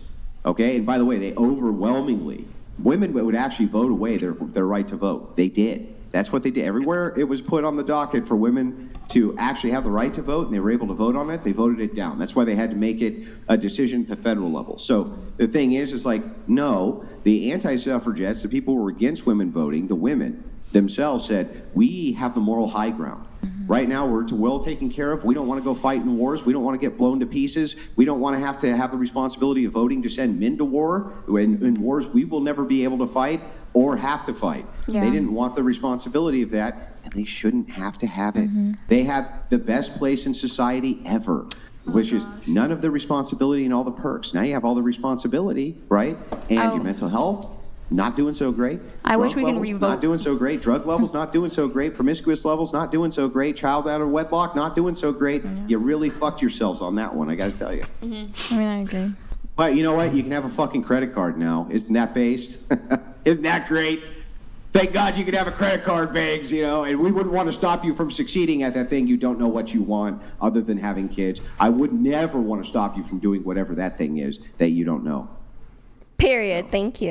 Yeah. Also, I mean, also on the credit card thing and the bank thing, there actually wasn't a law precluding women from having these things. These were like at the individual bank level determinations, which still, I mean, you can still certainly make an argument that that's like on a corporate level that is still discriminatory towards women, but there was no law actually preventing them. And actually, women did have bank accounts. Yeah, well, and not only that, but here's the other thing to think about, which is that right now, if I could wave a wand, I'd make it so that nobody had credit cards, not just women. That the debt cycle has been awful for everybody in the United States, and that women were exempt from that. And it's crushing on men and women's souls to have such a burden put on them. But at least before, men were taking that responsibility. Women didn't even have to deal with it. And now the major complaint for oppression in history is that, oh, gee, we didn't put the crushing weight of debt on your shoulders. It's like, what a bunch of terrible bastards those men were. Yeah. You got anything? Anaí? No. Well, with that, Bangs, it was nice talking to you, actually, and I hope you have a good evening. Truly, I just match energy, right? So it's that old Gollum thing, right? If they're nice to us, we're nice to them. But anyway, I appreciate it very much. Appreciated talking to everybody on the panel, and I hope all of you have wonderful nights. Bye, Andrew. Thank you. Send over a rate, Andrew. Hope you have a good night, man. We'll see you on Tuesday. Thank you.